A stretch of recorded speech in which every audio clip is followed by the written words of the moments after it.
The silk of my wedding dress whispers against the marble floor as I stand before the heavy oak doors of St. Augustine's Chapel. My hands smooth non-existent wrinkles, a nervous habit I've had since childhood. The September sun streams through stained glass, painting rainbow patterns across the ivory fabric I spent months selecting. In 20 minutes, I'll walk down that aisle to Gerald. A sharp knock shatters my reverie. 3 quick raps that seem to echo through the bridal chamber. Strange. Everyone who should be here already is. Come in? My voice lifts with uncertainty. The door opens, and a man I've never seen before steps inside. Tall, camera bag slung over one shoulder. Not one of our hired photographers. Anna? His voice is gentle. Too gentle. I'm Blair, and I think there's something you need to see before you go through with this. My stomach drops even before he pulls out his phone. Some part of me already knows, even as I shake my head. I don't. Please. He holds out the device. I'm a wedding photographer. I was shooting at the Grove yesterday. Your fiancé was there, with your sister. The video plays. Gerald and Taya at that fancy restaurant where he proposed to me. Except this time, he's sliding a ring onto her finger. My sister's finger. Their lips meet across the table, and my world implodes. That's not... But it is. The timestamp shows yesterday. His gray suit, the same one hanging in our closet. Taya's signature red lipstick smeared across his mouth. There's more. Blair's voice seems to come from very far away. They've been meeting for months. I have dates, times, locations.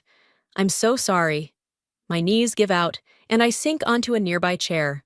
White silk pooling around me like spilled milk. Why are you showing me this? Because 6 months ago, I shot a wedding where I knew the groom was cheating. I said nothing. The bride found out 2 weeks later. I swore I'd never stay silent again. The door bursts open, and there's Taya, radiant in her maid of honor dress. Her smile freezes when she sees Blair. Anna? Who's this? I stand slowly, my dress suddenly feeling like it weighs 1,000 pounds. Tell me it's not true. She blinks. Confusion painted perfectly across features so similar to my own. What's not true? Don't. My voice cracks. I've seen the video, you and Gerald, yesterday. Color drains from her face. I can explain. Explain what? How long you've been fucking my fiancé? How you let me ask you to be my maid of honor? How you helped me pick out this dress while knowing... My voice rises until I'm nearly screaming. It just happened. She takes a step forward, hands raised. We never meant... Oh, get out. When she doesn't move, I grab the nearest object, a crystal vase of roses, and hurl it against the wall. Water and flowers explode across the floor. Get out! She runs. The door slams behind her, and I'm left standing in a puddle of water and scattered petals, my wedding dress soaked at the hem. Blair hasn't moved. I need to see him. The words taste like ash in my mouth. Anna, maybe you should... Take me to him, now. The walk to the groom's chamber passes in a blur. I don't care about the guests arriving, about the whispers that follow us. I throw open the door without knocking. Gerald spins around, bow tie half done. Anna, you can't be in here. It's bad His voice dies as he sees my face, sees Blair behind me. Tell me you love her. The words scrape my throat raw. Tell me to my face that everything we built means nothing. I never meant to hurt you. His practiced lawyer's voice, so smooth and reasonable, like he's explaining a contract breach to a client. These things just happen sometimes. People grow apart. Things just happen? I laugh, and it sounds like breaking glass. Like you just happened to seduce my sister? Like you just happened to propose to her yesterday? He blanches. How did you... Your ring is still on her finger. I step closer, close enough to smell his cologne, the one I bought him for Christmas. Did you think I wouldn't find out? That you could marry me today and keep her as what? Your dirty little secret? Anna, please! Don't say my name. I reach up and rip my veil off, throwing it at his feet. Don't ever say my name again. I turn and walk out, my ruined dress dragging behind me like a funeral shroud. Blair follows silently as I head for the church's side exit. Behind us, I can hear Gerald calling my name, hear the growing commotion as guests realize something's wrong. I don't look back. Not even when I hear Taya's voice joining the chaos. Not even when my mother calls out in confusion. I just keep walking, each step taking me further from the life I thought I had. And with every step, something inside me hardens. They want chaos? I'll give them chaos. They have no idea what I'm capable of. 3 days. 3 days of ignored calls, unanswered texts, and a silence so complete it feels like drowning. I haven't left my apartment since I kicked off those designer heels and collapsed onto my bathroom floor, still wearing that ruined dress. The dress is stuffed in a garbage bag now, shoved into the darkest corner of my closet. Like if I hide it well enough, I can pretend none of this happened. My phone buzzes again. Mom. The 20th time today. I let it ring until her name fades from the screen, then pour another glass of wine. The bottle's almost empty. I should probably care about that. A knock at the door makes me jump, sloshing Cabernet onto my sweatshirt. For a moment, I consider ignoring it, like everything else. But something about the pattern, 3 quick raps, seems familiar. It's Blair. He looks exactly like he did at the church, except now he's holding a thick manila envelope instead of a camera. How did you find my address?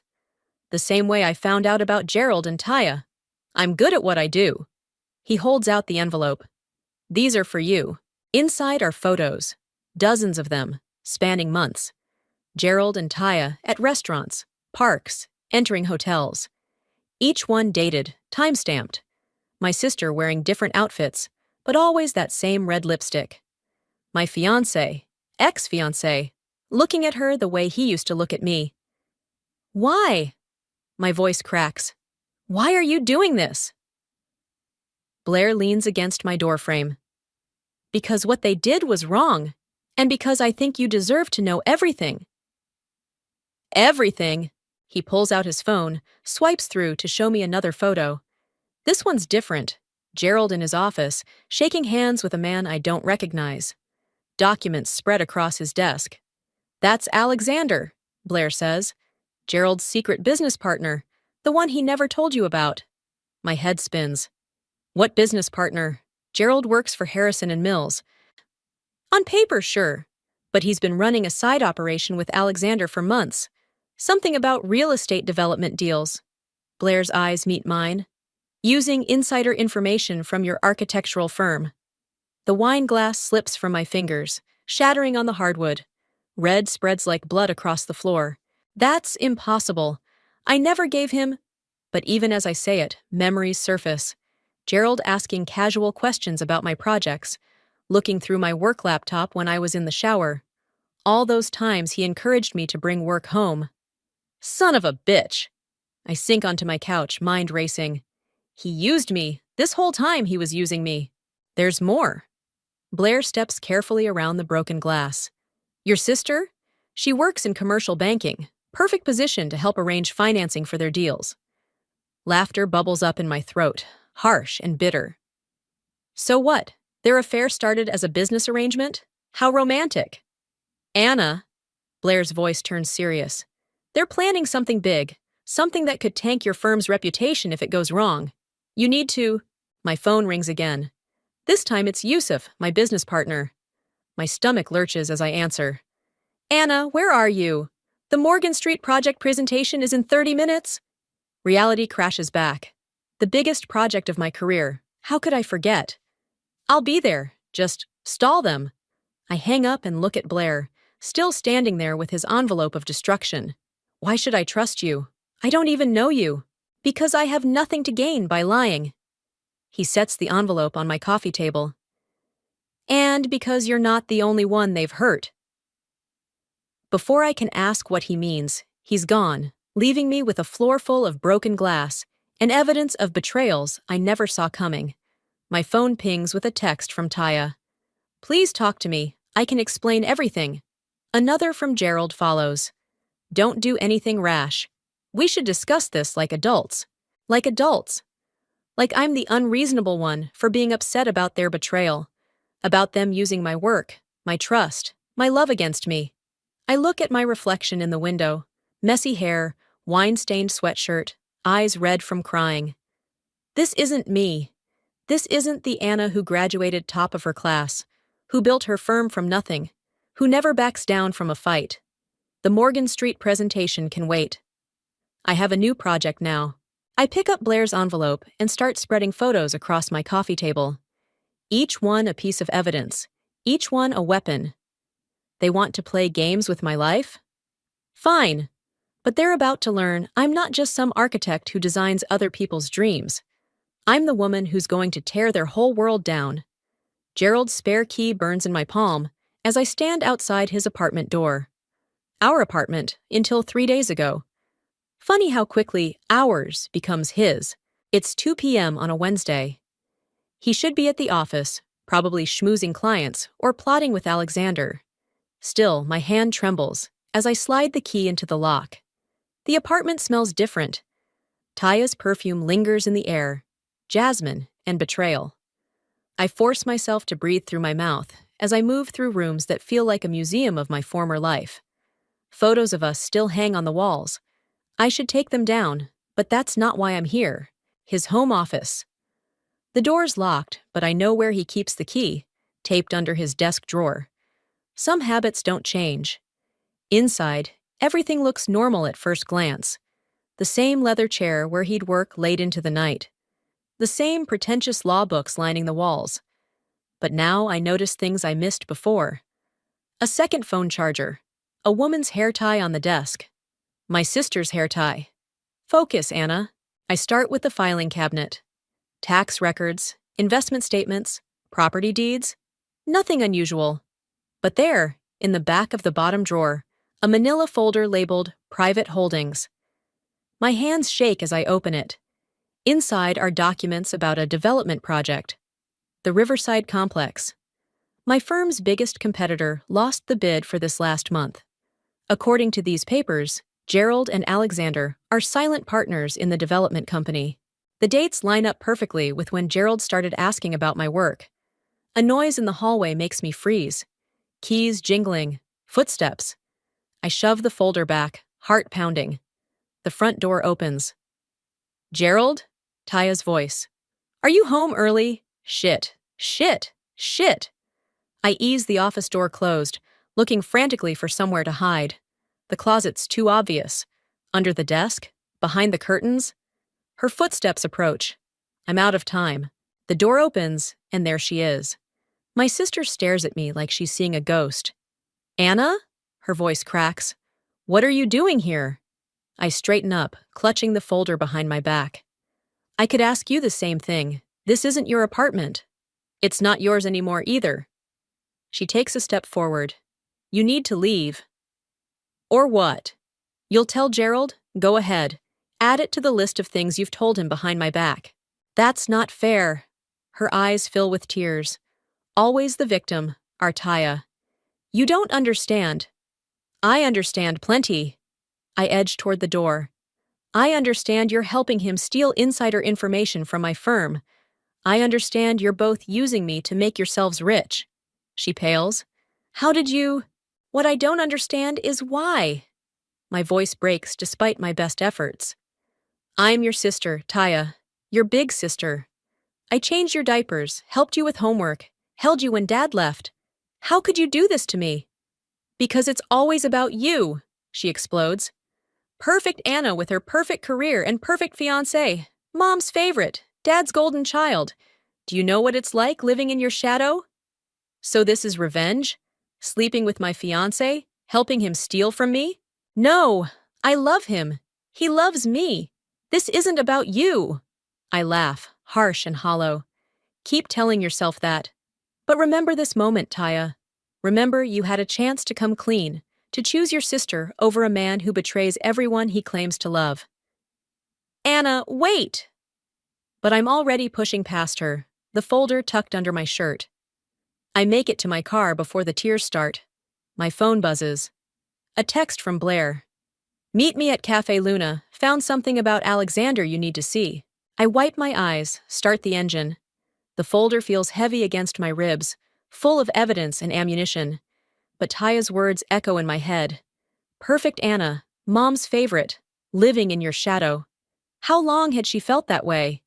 How many times had I missed the signs, too caught up in my own life to see her pain? No, I can't let guilt distract me. They made their choices. Now it's time to make mine. I pull up Blair's contact and type, "On my way. But first, I need you to help me understand something in these development documents. Ever heard of the Riverside Complex?" His response comes instantly. "That's the one. Alexander's whole operation depends on it." "Why?" I smile, thinking of the folder hidden under my shirt. Because I just found proof that my ex-fiancé and his partner have been insider trading, and I know exactly who to send it to.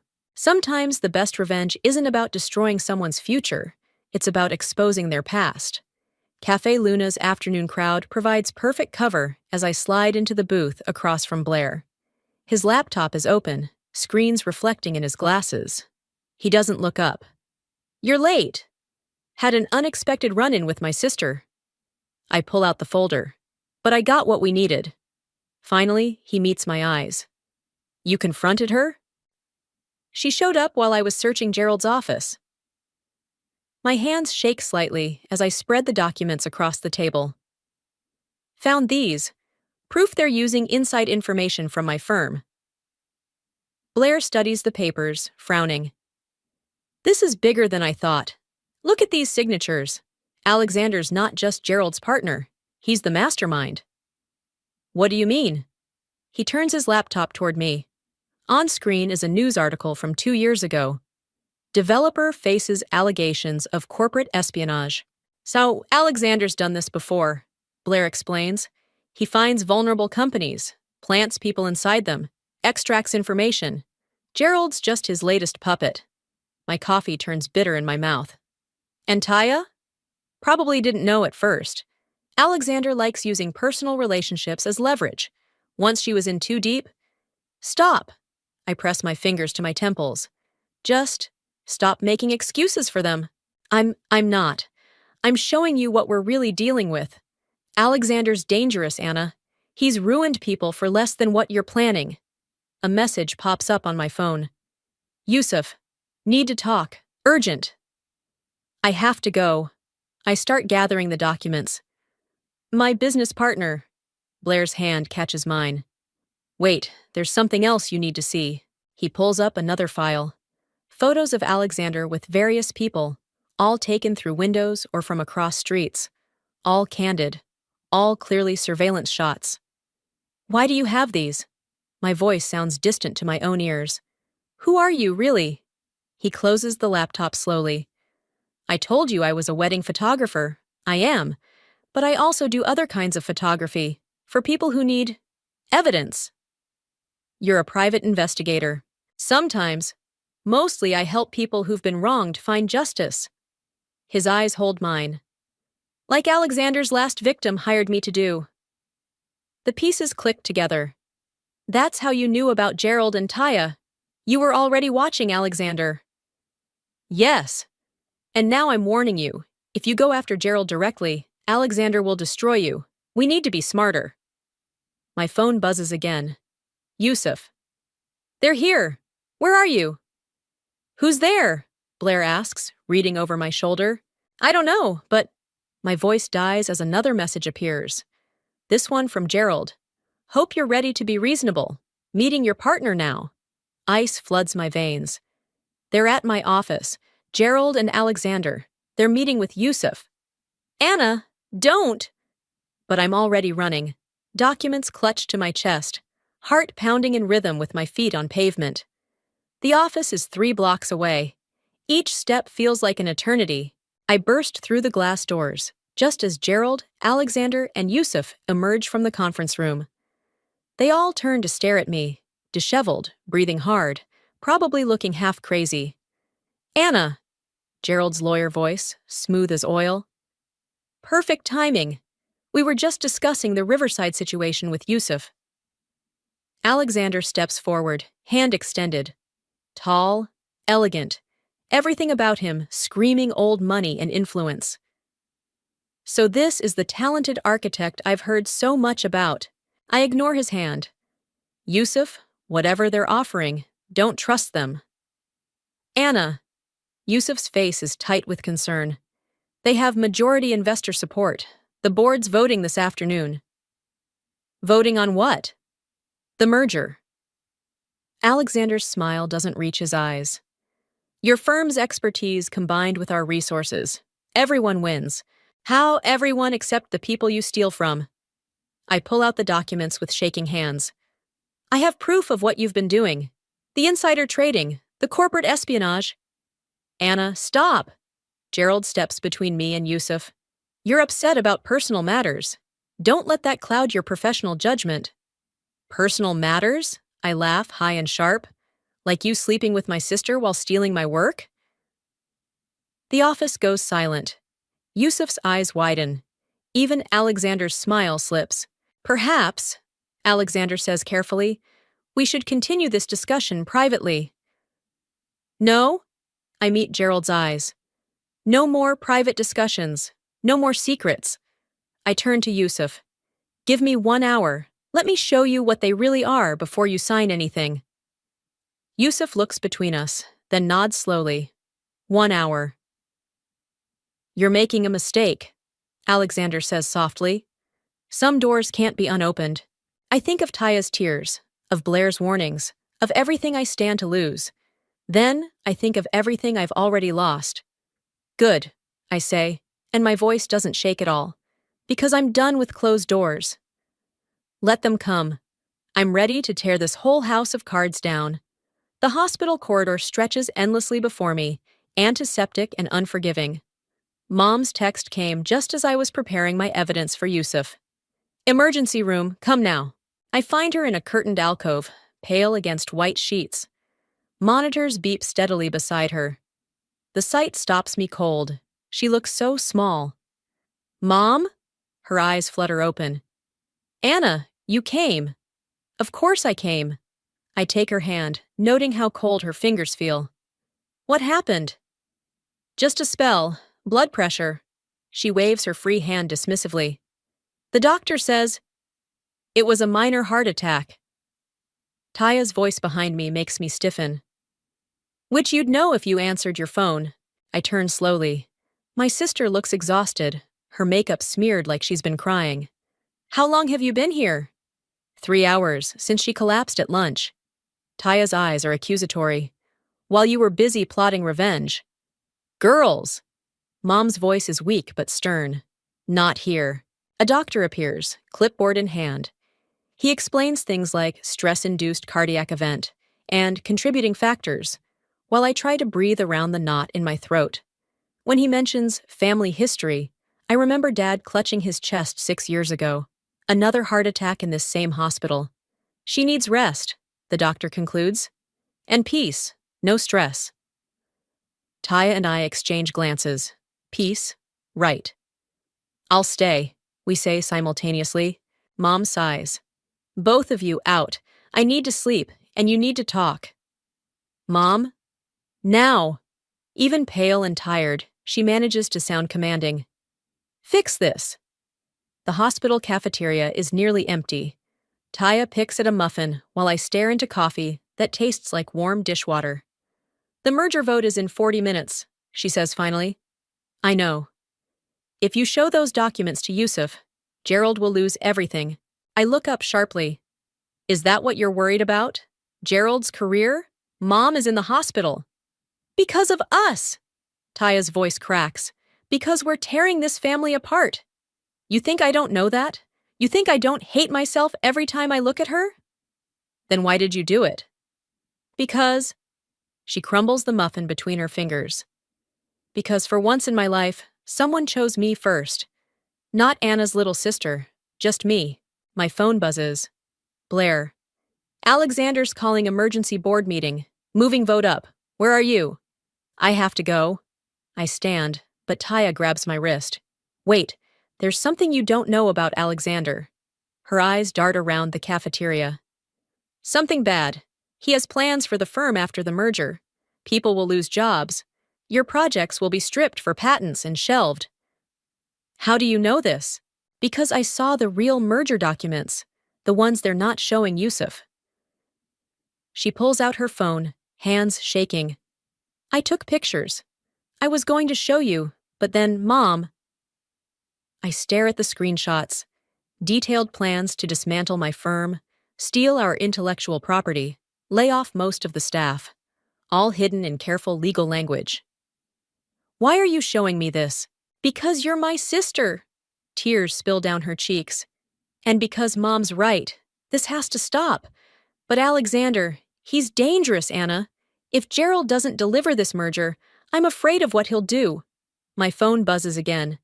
Yusuf. Board assembling now. Last chance. I look at my sister. Really look at her. Past the betrayal and hurt to the scared little girl who used to crawl into my bed during thunderstorms.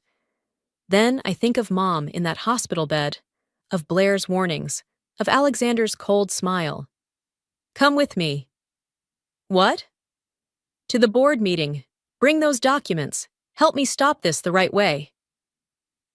Anna, I can't. Gerald, isn't worth dying for. I take her hand. Help me save the firm, save those jobs. Help me fix this before it destroys everything, including Mom. She stares at our joined hands. For a moment, I see every shared secret, every childhood promise, every bond we've broken and might yet repair. Okay, she squeezes my fingers. But we do this smart. Alexander has contingency plans. Good thing I have a few of my own. I pull out my phone to text Blair. How do you feel about a little impromptu photography session? For the first time in days, Taya's smile reaches her eyes. Just like when we were kids, causing trouble together instead of apart? Something like that. I stand, pulling her up with me. But this time, we're stopping trouble instead of starting it. My phone lights up one last time. Alexander. Final warning. Stand down or face consequences. I show Taya the message. She straightens her shoulders, suddenly looking very much like our mother. Let's show him what happens when he threatens our family. Together, we head for the exit, toward whatever consequences await. But this time, we face them as sisters. The elevator ride to the boardroom feels like ascending to an execution. Taya's hand trembles in mine as we watch the numbers climb. 15 floors to either salvation or destruction. You don't have to do this, I tell her. Yes, I do. Her grip tightens. But Anna, there's something else you should know about Alexander. Something I only found out yesterday. The doors open to chaos.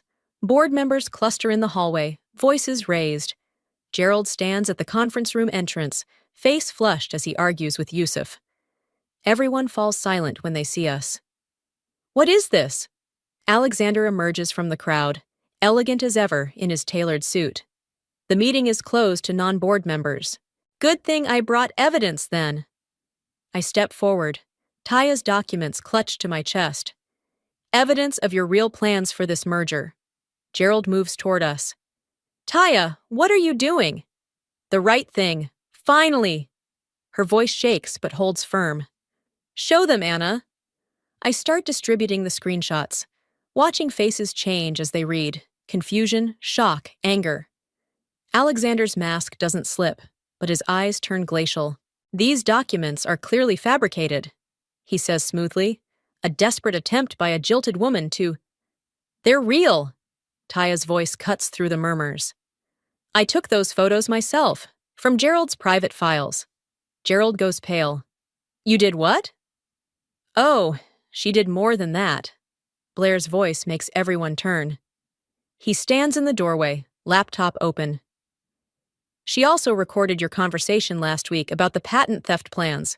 Alexander's composure cracks. This meeting is adjourned. Security is busy dealing with the SEC agents in the lobby, Blair finishes. They're very interested in those insider trading records Anna found. Chaos erupts. Board members shouting, papers flying, phones appearing to record everything. Through it all, Alexander stays eerily still, staring at me. You have no idea what you've done. His voice carries despite its softness. How far the consequences will reach. Ah, I know exactly what I've done. I match his stare. I've stopped you from destroying everything my firm built. Everything my father built. His laugh chills my blood. Your father? Oh, this is delicious. He turns to Taya. You didn't tell her, did you? Taya's hand slips from mine. Don't. Tell me what? I look between them. Taya, your father didn't just leave 6 years ago, Alexander says, smile widening. He sold his shares in the firm, to me, right before his convenient heart attack. The room spins. You're lying. Anna. Taya's voice breaks. That's what I was trying to tell you. Dad, he was working with Alexander back then, when things went wrong.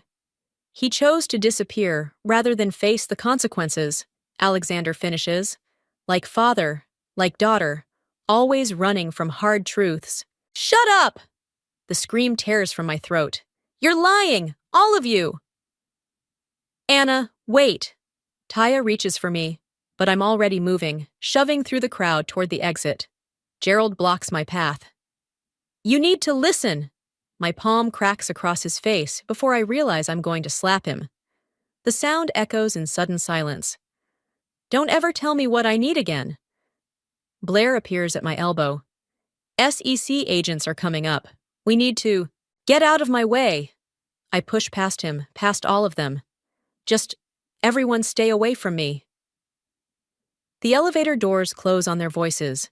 I press the lobby button with shaking fingers, then slide down the wall as my legs give out. My phone buzzes.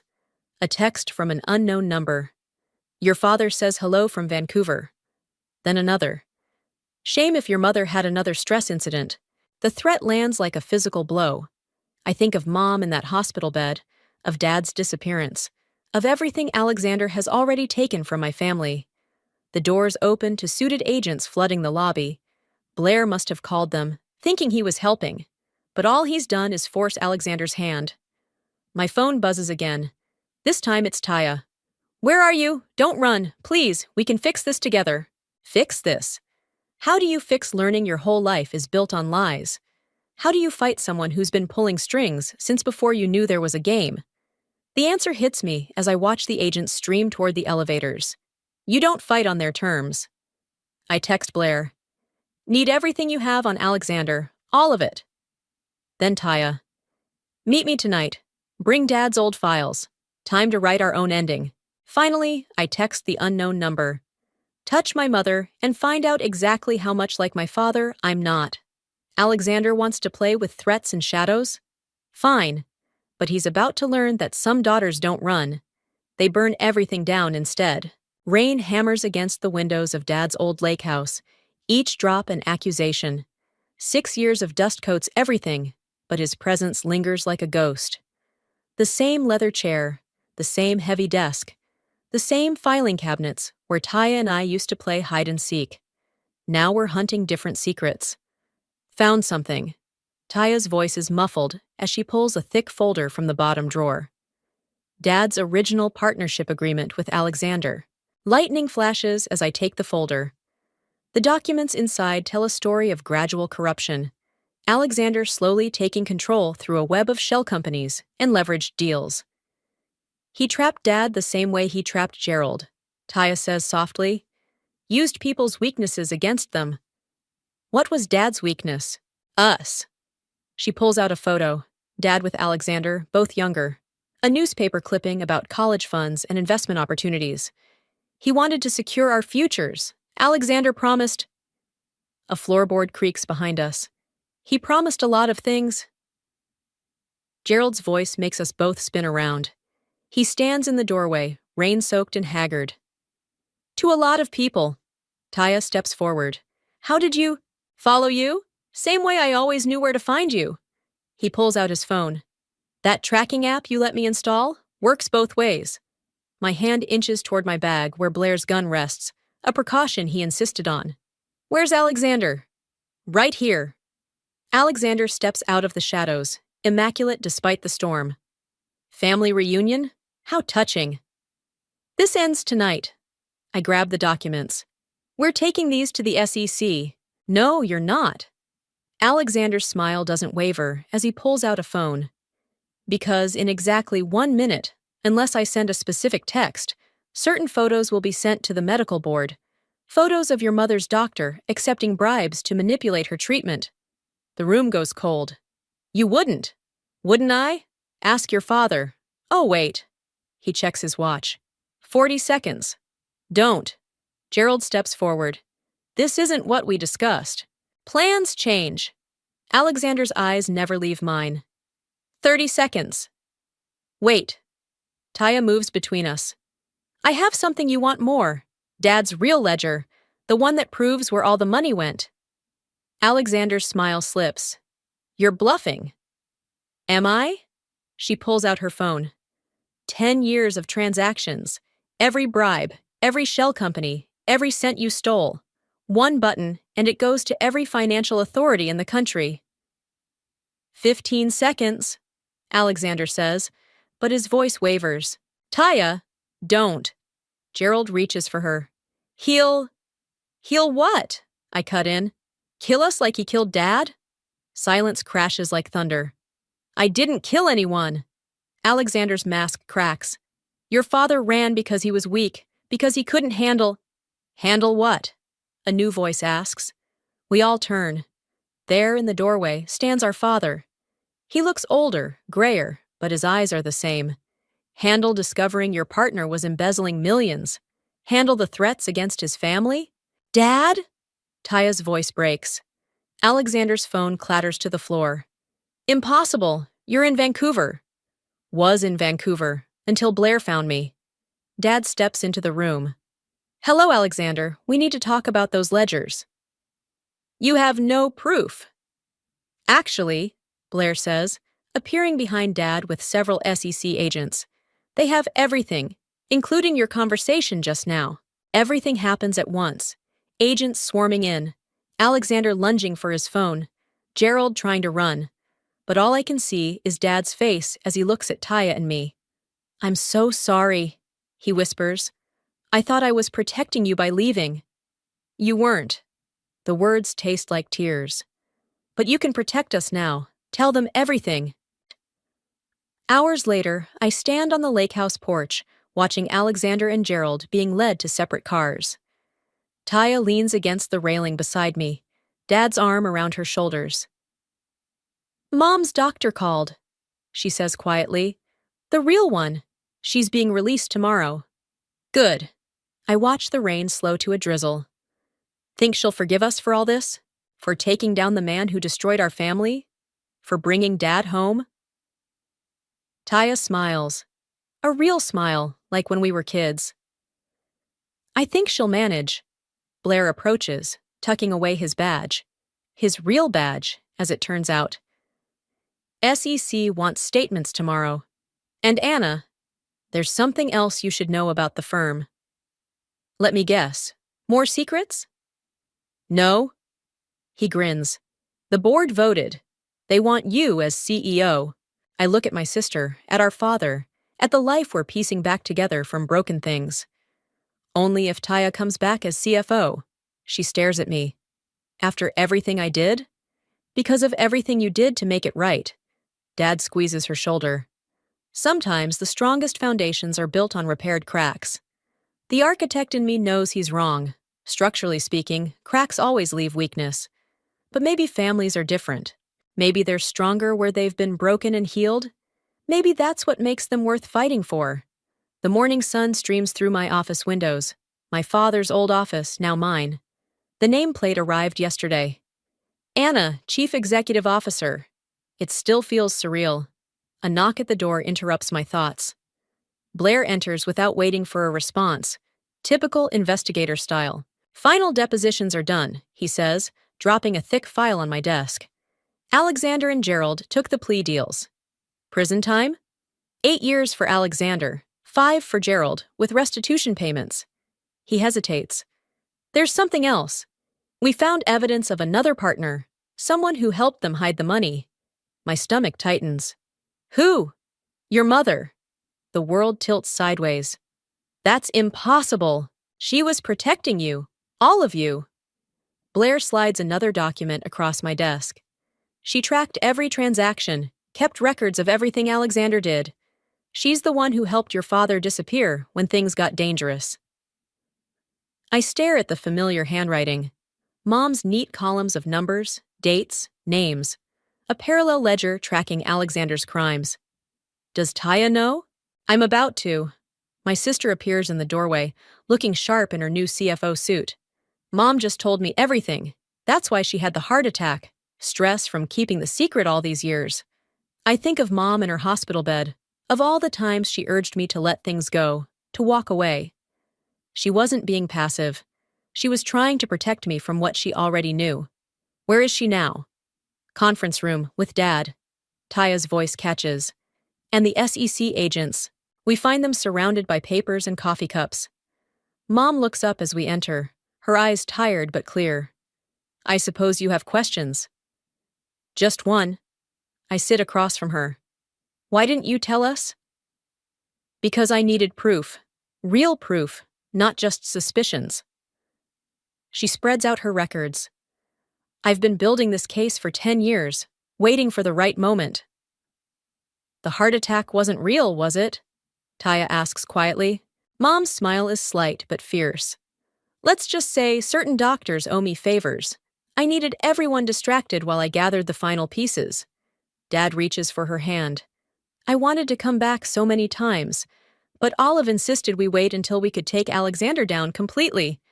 So when I found those documents in Gerald's office, I start. I made sure they'd be there. Mom's eyes meet mine. I knew my daughter. Knew you'd never stop digging once you discovered the betrayal. I just had to point you in the right direction. You manipulated me. The realization stings. All of us. No. She squeezes Dad's hand. I gave you the tools to save yourself, to save our family. There's a difference. Taya laughs suddenly. Oh, God! The tracking app on my phone. You installed it, didn't you? Not Gerald. Ah, a mother uses whatever weapons she has. Mom's smile fades. I'm sorry for the pain you both endured, but I couldn't let Alexander destroy another generation of our family. Blair clears his throat. Mrs. Olive, the agents need your official statement. She nods, standing. Remember when you were little, and you'd build towers with blocks? They'd always fall, but you'd build them higher next time. Because we were stubborn, I say. Because you understood that sometimes things need to fall so we can build them better. She touches my cheek. You're CEO now. Build it better.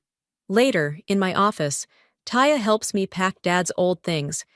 Each object feels different now, weighted with new understanding. You know what this means? She asks, holding up his old calculator. All those times we played hide and seek in here. Mom and Dad were hiding something much bigger. I take the calculator, turn it over. A small SD card falls out. They never stopped protecting us, even when we thought they'd failed. So what now? We just run the company? Pretend everything's normal? I look out at the city skyline, the same view Dad had all those years. Nothing's normal, but maybe that's good. I hand her the calculator. Maybe we build something new, together. She smiles. That real smile again. Think we can? After everything? Mom's right. We're stubborn. I pick up my nameplate, run my fingers over the letters. And we've learned from the best about keeping secrets. Speaking of secrets, Taya pulls out her phone. Blair asked me to dinner. I laugh. Our investigator and our CFO? That should be interesting. More interesting than a CEO who's dating her ex-fiancé's defense lawyer? Yusuf is not. I stop at her knowing smirk. How did you... Please, I'm your sister. I know your tells. We stand together at the window, watching the sun paint the city gold. Below us, Mom and Dad leave the building hand in hand, heads bent in conversation, still plotting, still protecting, still loving in their own complicated way. Think they'll ever tell us everything? Taya asks. I smile, thinking of the SD card in my pocket. No. But maybe that's what family is, knowing there are secrets, and loving anyway. Some towers need to fall so we can build them stronger. Some secrets need to stay buried so truth can grow. And some betrayals need to break us so love can make us whole again.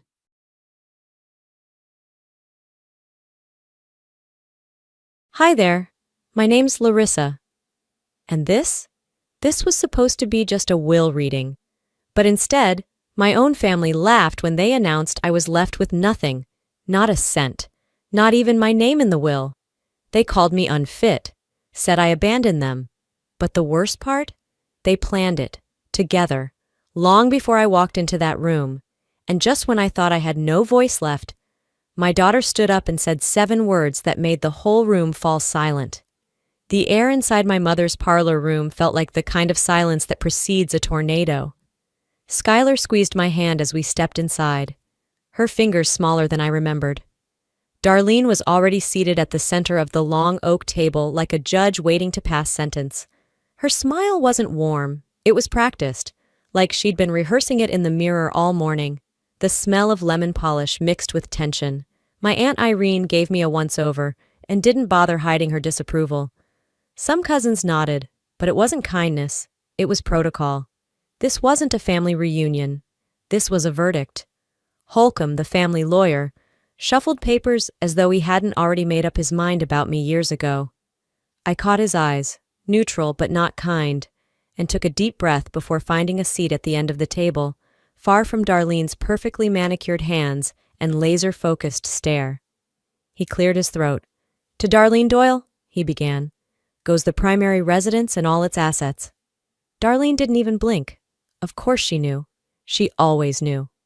To Irene Doyle, a monthly stipend and antique heirlooms of Ramona's choosing. I didn't flinch. Not yet. I had braced myself. Then Holcomb flipped a page and paused, only for half a second. "And to Larissa Doyle, nothing." The sound of my name followed by silence hit harder than any slap. The room stirred with whispers. Someone laughed quietly, probably one of the cousins who hadn't spoken to me in a decade. Darlene leaned in just enough for only me to hear her. "Guess Mom finally cut her losses." Skylar's hand clenched mine tighter. I gave her a soft smile to shield her from the humiliation bleeding out of me like an open wound. My jaw tightened. I didn't look at Darlene. I couldn't. If I did, I might lose the control I'd worked so hard to keep. Then came Irene. I mean, really? What kind of mother walks out and thinks she can just walk back in?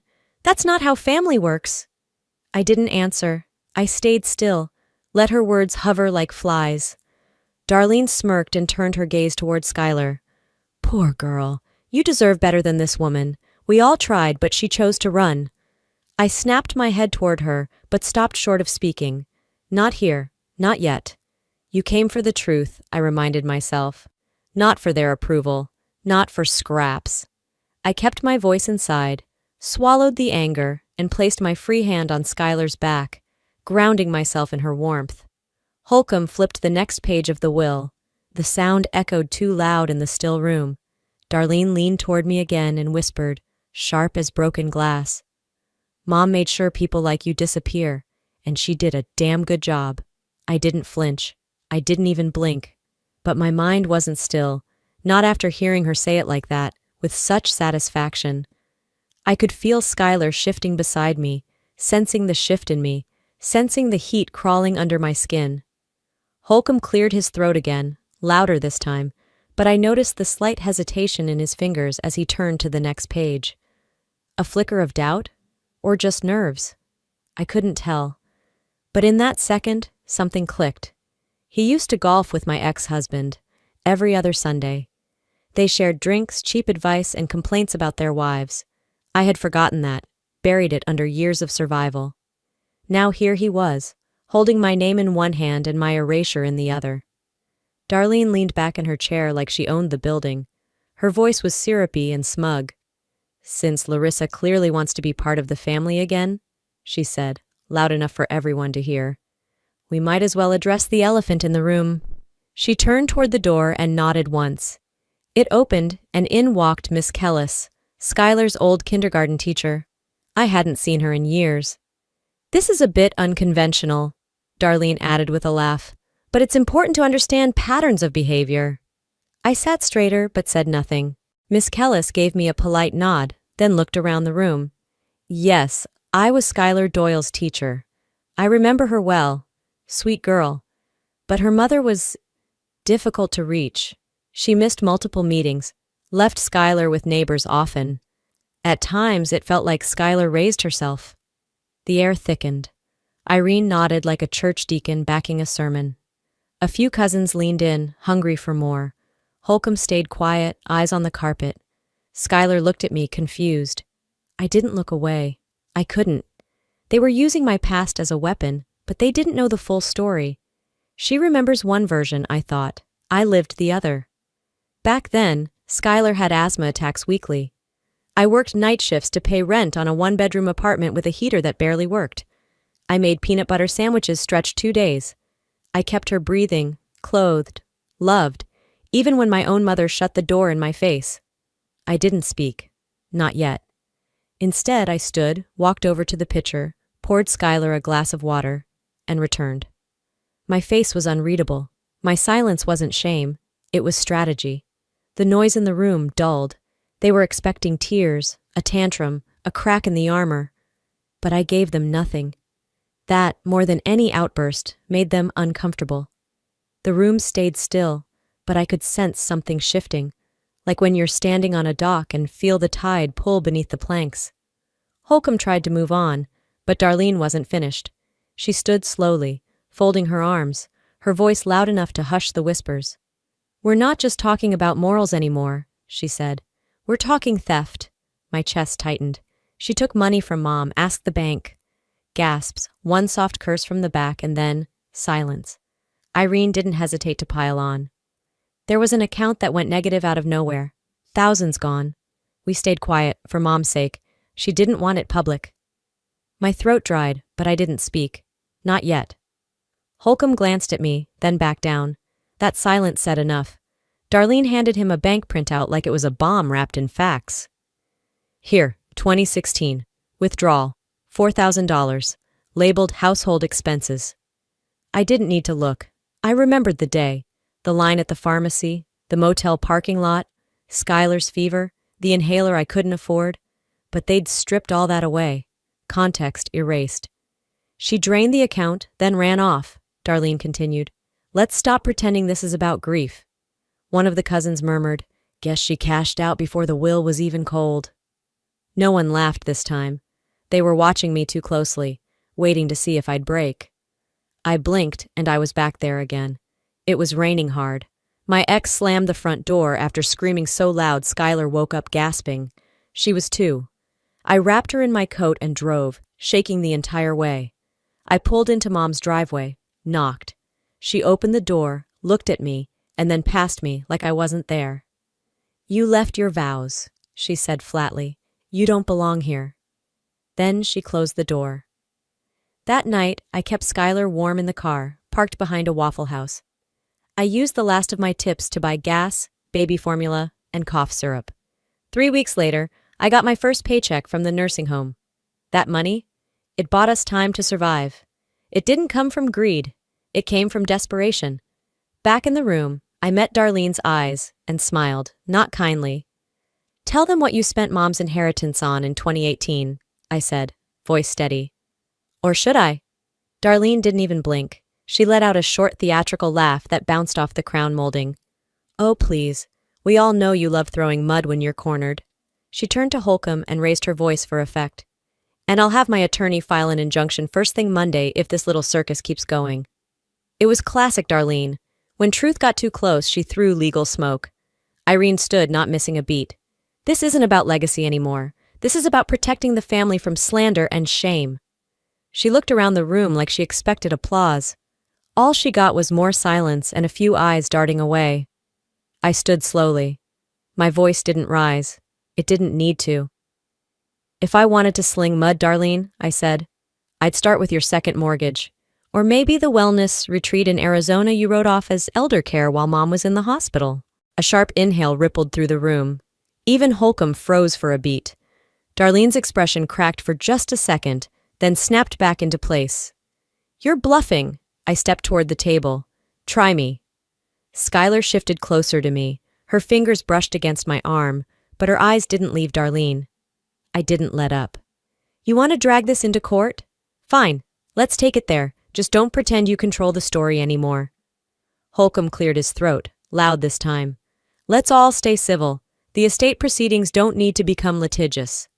Darlene leaned toward Irene and whispered, She thinks this is over. She has no idea what's coming. I heard it. Without turning, I said calmly, Keep pushing, Darlene. You won't like what happens when I push back. That got her attention.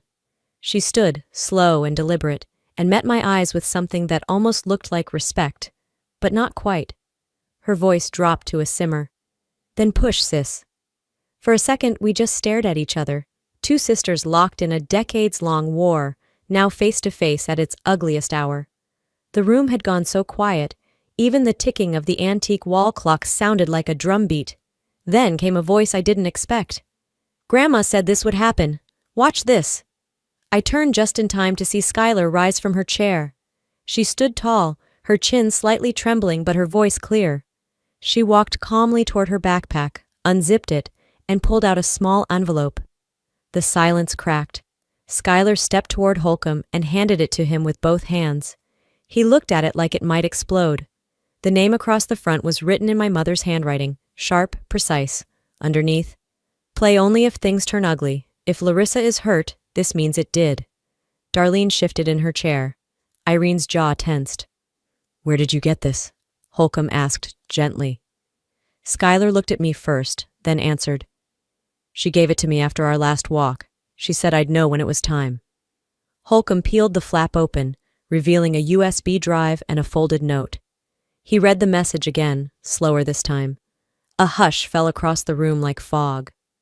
Darlene let out a forced laugh. That could be fake. Holcomb raised one brow. It's real. I recognize her handwriting, and per her instructions, I'm legally obligated to play it if this exact circumstance occurs. I couldn't breathe for a second. My hand instinctively reached for Skylar's. She squeezed it, steady, unshaken. I trusted her, Skylar whispered to me. She said the truth would outlive everything else. I nodded, barely able to speak. Darlene opened her mouth like she had something ready to strike, but for once nothing came out. Holcomb moved to the TV stand, pulled the small laptop from his bag, and inserted the USB. He adjusted his glasses and clicked the file. The screen blinked to life, blue light flickering across the faces of every person in the room. And then there she was. My mother, older, frailer, dressed in the sky blue cardigan I'd given her 2 birthdays ago. Her eyes looked straight into the camera, tired but certain. Hi, Larissa. Her voice filled the room like thunder before the rain. If you're watching this, my mother began, then I'm gone, and if Larissa's in the room, I know exactly what's happening. No one moved, not even Darlene. On screen, Mom sat straighter, her frail shoulders wrapped in the navy sweater I gave her before her last hospital stay. Her hands were folded in front of her, a tissue clenched tight between them. I believed the wrong people, she said plainly. I didn't listen to the right one. I let pride become parenting. I let other voices drown out my own daughters. The only sound in the room was the soft hum of the laptop. The storm outside had crept closer. Thunder rolled somewhere beyond the window. Larissa, she continued, I know I hurt you. I know you tried. And I know I made it harder than it had to be. But I saw what you did for Skylar. I saw how you kept going, even when no one believed you should. I blinked away the sting in my eyes. I changed the will. The air snapped like a rubber band. I left the house to you and Skylar, the savings, and I started a college fund in her name. There was an audible inhale from the couch. Darlene looked like someone had slapped her. Irene leaned forward, eyes narrowing. Holcomb, calm as ever, reached into his briefcase and placed a new folder on the table. This was signed and notarized 2 weeks before Ramona's passing. I witnessed it myself. Darlene shot up from her chair. She wasn't of sound mind. She was lucid, Holcomb replied firmly. Her physician confirmed her capacity in writing. Would you like to see the document? I didn't speak. I turned instead to Skylar, brushing a curl behind her ear. She saw us, I whispered. Finally. Skylar smiled, and for the first time in hours, I let my shoulders relax. Darlene didn't sit. She leaned toward Irene and hissed low enough that only I could hear. Then we destroy whatever she thinks she just won. The moment the screen went dark, Irene stood and walked briskly to the hallway. I could hear her heels click against the hardwood floor, sharp, urgent, like she was calling in backup. Minutes later, she returned with her phone held out like a weapon. "Dr. Meyer's on the line," she said, loud enough for all to hear. "Ramona's physician." Holcomb looked up, eyebrows pinched. "On speaker, please." The voice crackled through the speaker. "Yes, this is Dr. Meyer. I was Ramona Doyle's primary physician during her final year. In that period, she occasionally demonstrated confusion and mild short-term memory issues, common in late-stage patients." Darlene pounced.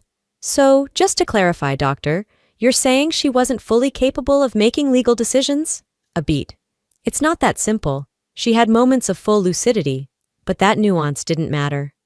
"There it is," Darlene declared, like she'd won the lottery. "That second will is trash. It's invalid. She didn't even know what she was doing." Holcomb didn't move, didn't speak, but I saw it, the quiet clench of his jaw, the tightening of his shoulders. He was calculating. Then Darlene took it one step further. "And while we're here," she tossed a manila folder onto the table. "Let's talk about Larissa's past, since we're pretending she's some model of integrity."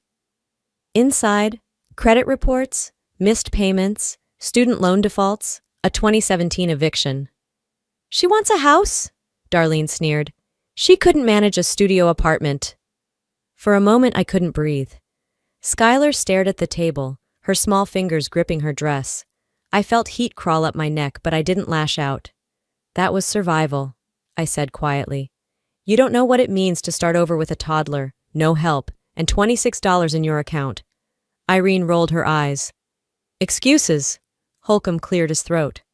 "Credit history is not a measure of moral character, Miss Doyle, and this isn't a financial tribunal." But I wasn't done. I turned to the room. My voice didn't rise. It didn't need to. "I've never stolen, never lied to this family, never begged for more than a sliver of decency. But I see now, you only ever respected silence or submission. I did neither." That struck. For the first time, the cousins shifted uncomfortably on Darlene's side. A few avoided eye contact. Then Skylar stood. She looked at me first, then at the room. "You forgot what she's survived," she said, steady and sure. But I didn't. The room didn't move. Not a breath shifted. Rain had begun ticking lightly against the windows, as if the house itself held its breath with us. Skylar took a quiet step forward.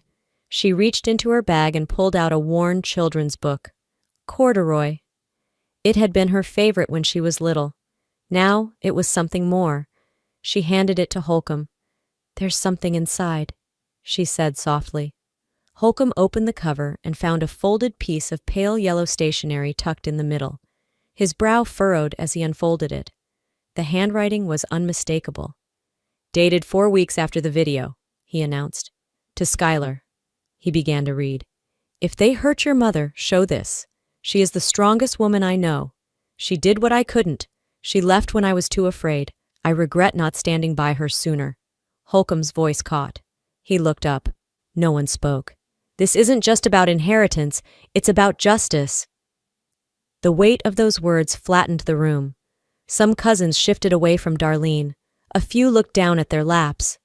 Irene sat stiff, her jaw clenched, though her hand trembled in her lap.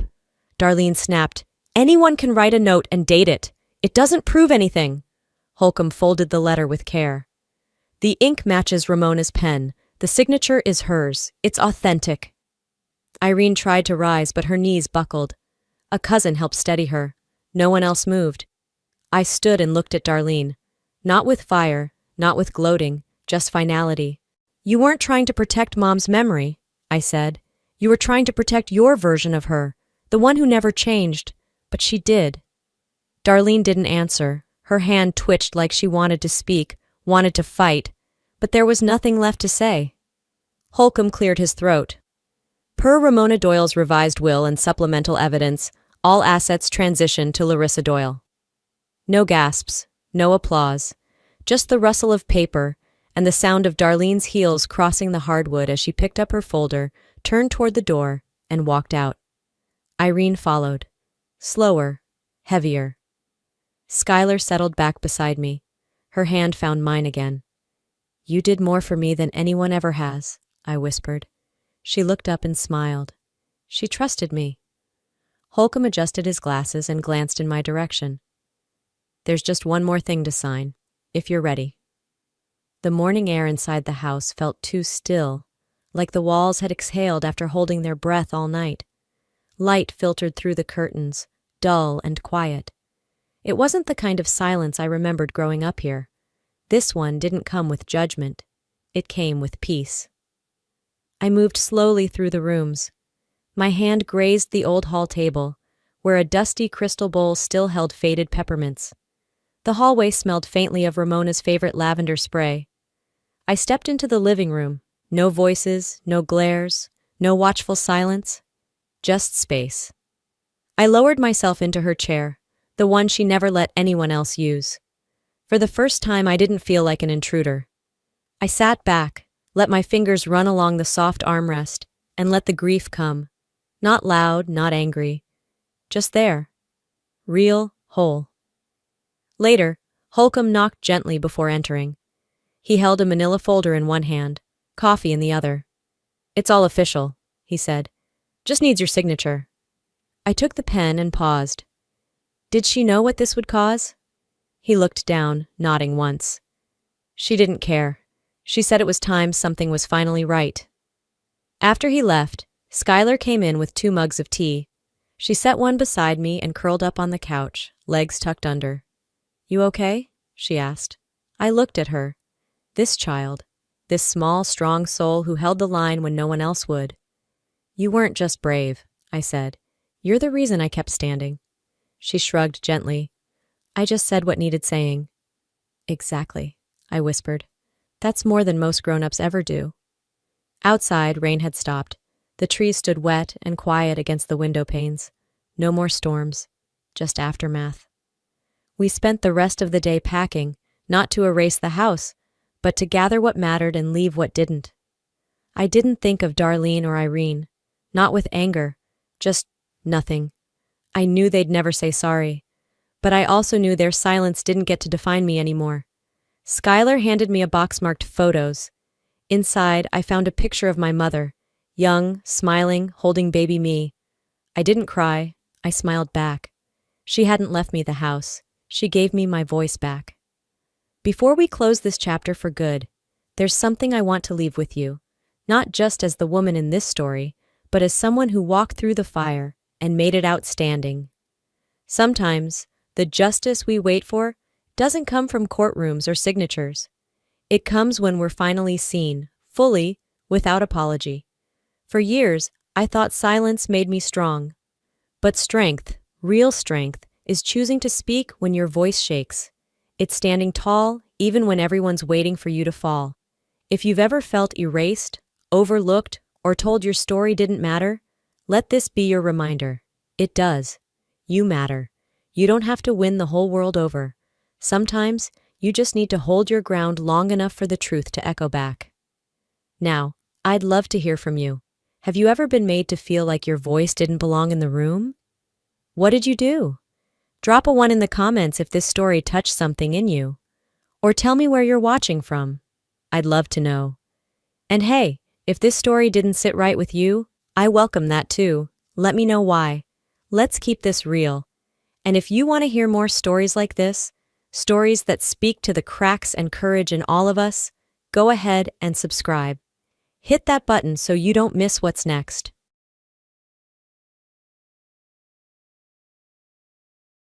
Hello, my name's Brenda. I used to think staying silent made me stronger, that if I just kept helping, giving, showing up, they'd eventually see me. But then my cousin sent me a video, my sister laughing, mocking me at her wedding, a wedding held at my venue, paid with my money, under a contract I never signed. They said I was family, so why did I feel like the hired help? And if that was just the start, what else have they been hiding? What would you do if the people you loved the most built an entire celebration around erasing you? Monday started like most days. Coffee brewed strong, inbox already bloated by 8:03 a.m., and me seated behind the reception glass at Relia and Company. My event venue in the heart of downtown Savannah. Sunlight filtered through the gold-tinted blinds, throwing warm streaks across the marble tile. I was clicking through the weekly booking queue, flagging invoice errors and checking vendor confirmations. Nothing unusual, until I saw that name. Gacy Kemper Wedding, Private Coordinator. The title glared back at me from our master calendar like graffiti on a church wall. My fingers hovered over the mouse, motionless. Gacy. That was my sister's last name. Delphine Gacy. There was no reason she should be attached to anything on my venue schedule, not without my consent. I hit the intercom. Justine, you in yet? A few seconds later, my assistant's voice crackled through. Yep, just walked in. You need something? I need you in my office now. While I waited, I opened the event profile. Booking had been submitted through a third-party coordinator, Monroe Events Group, not our internal client intake system. The file listed the venue as Ballroom A, Full Luxury Service Package, date set for June 22nd. That was a premium slot, one we typically locked 6 months in advance. Justine arrived, tablet in hand, her expression already bracing for trouble. Do you recognize this name?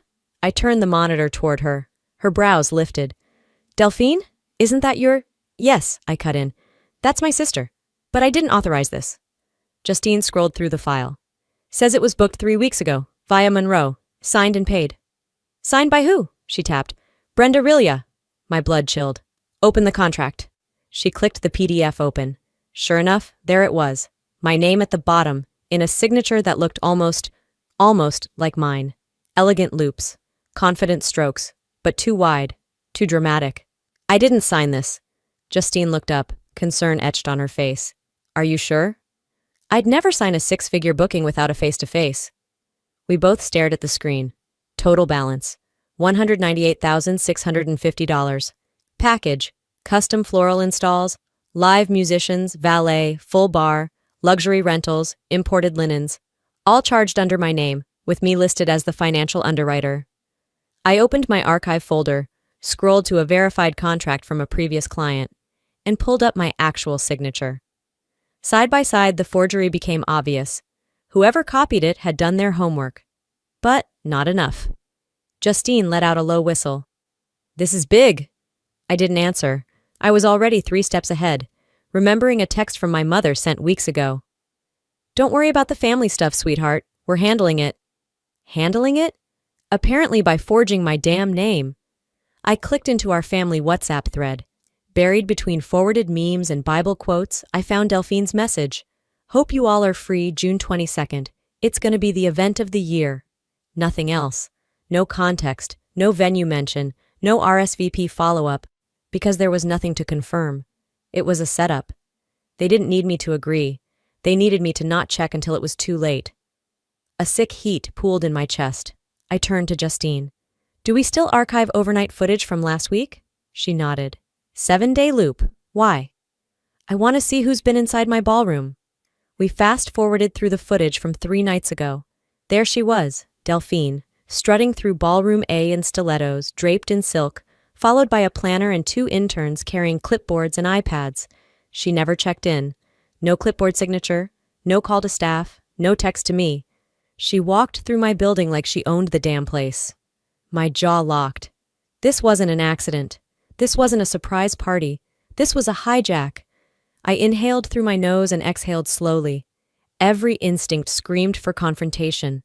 I wanted to call her, to call my mother, to scream through every group chat. Instead, I clicked print on the contract. I took screenshots of the signature, the time-stamped footage, and the booking portal metadata. On my desktop, I created a new folder. Delphine June inside it, I saved every file with precise names.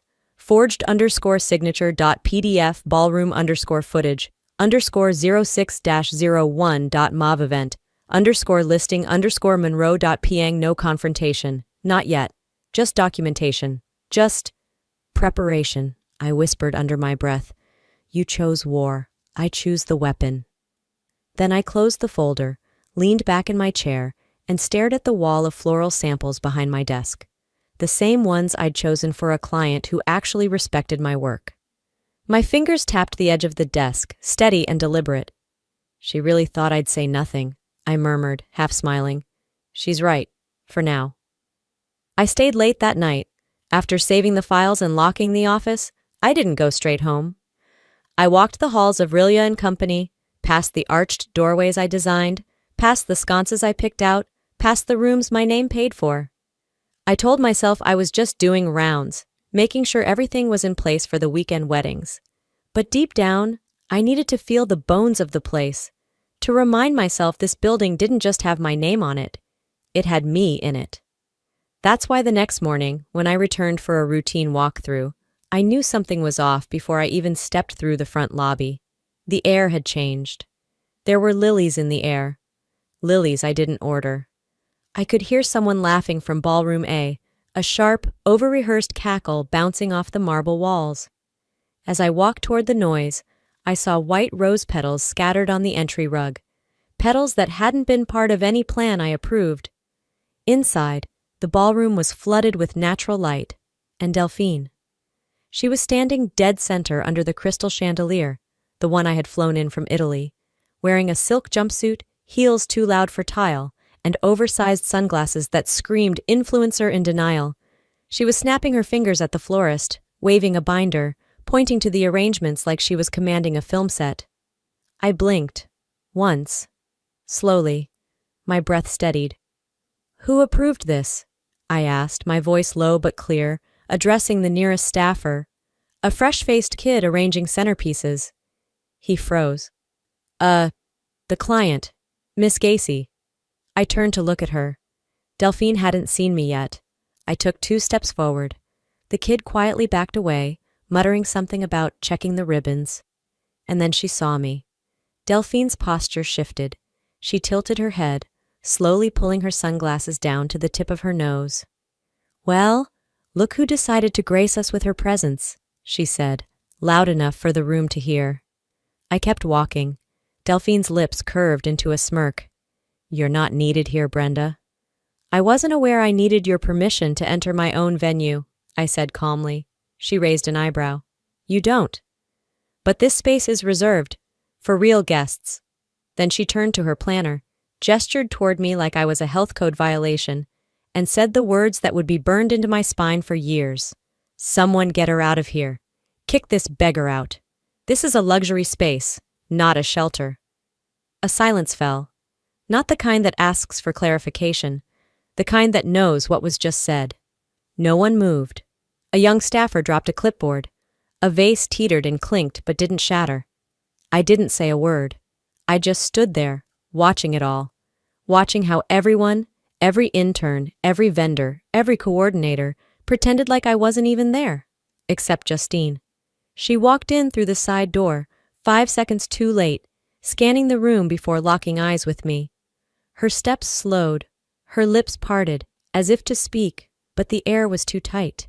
She could read it. The heat, the humiliation, the burn of standing in your own house and being treated like furniture. Delphine rolled her eyes, turning back to her planner. "Well, are we doing a run-through or not?" I didn't speak. I reached into my bag, pulled out my phone, and calmly opened the camera. My thumb tapped record. Delphine turned her head just slightly. "Oh my God, are you recording right now?" "For venue records," I said flatly. She barked a laugh. "Are you going to sue your family now? For using a room you probably didn't even build with your own money?" I kept filming. Quiet. Steady. "No," I replied. "I'm just not going to forget." And with that, I turned and walked out. I didn't slam doors. I didn't shout. But inside a different kind of scream started. Not from pain, but from the beginning of something sharper. Something colder. Justine followed me into my office. I sat down, opened my laptop. The folder was still there. Delphine June. I dragged the new clip into it and labeled it. verbal_ejection_ballroom.mauve. Justine leaned against the doorway. "That was brutal," she said softly. "She meant every word." I nodded. "She always does."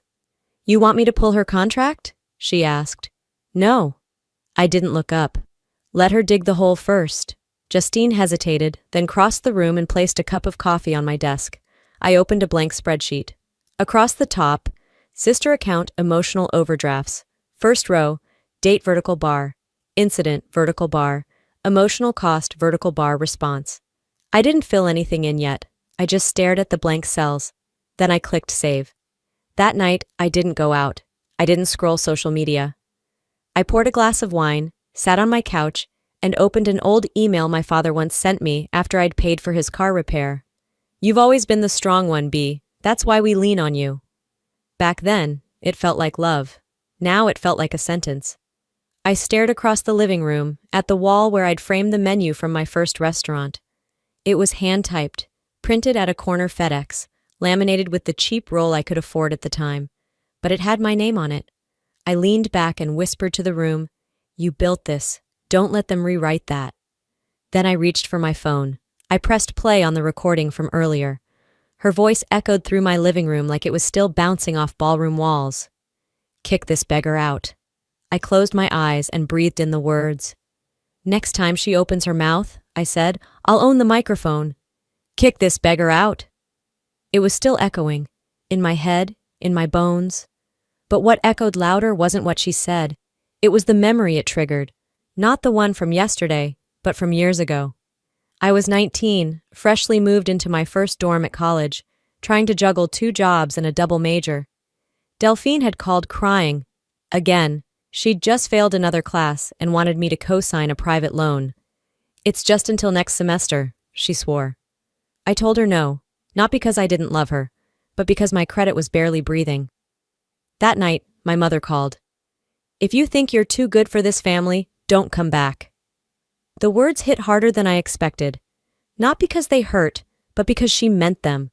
She weaponized the one thing I had always clung to, my place in this family. That wasn't the first time.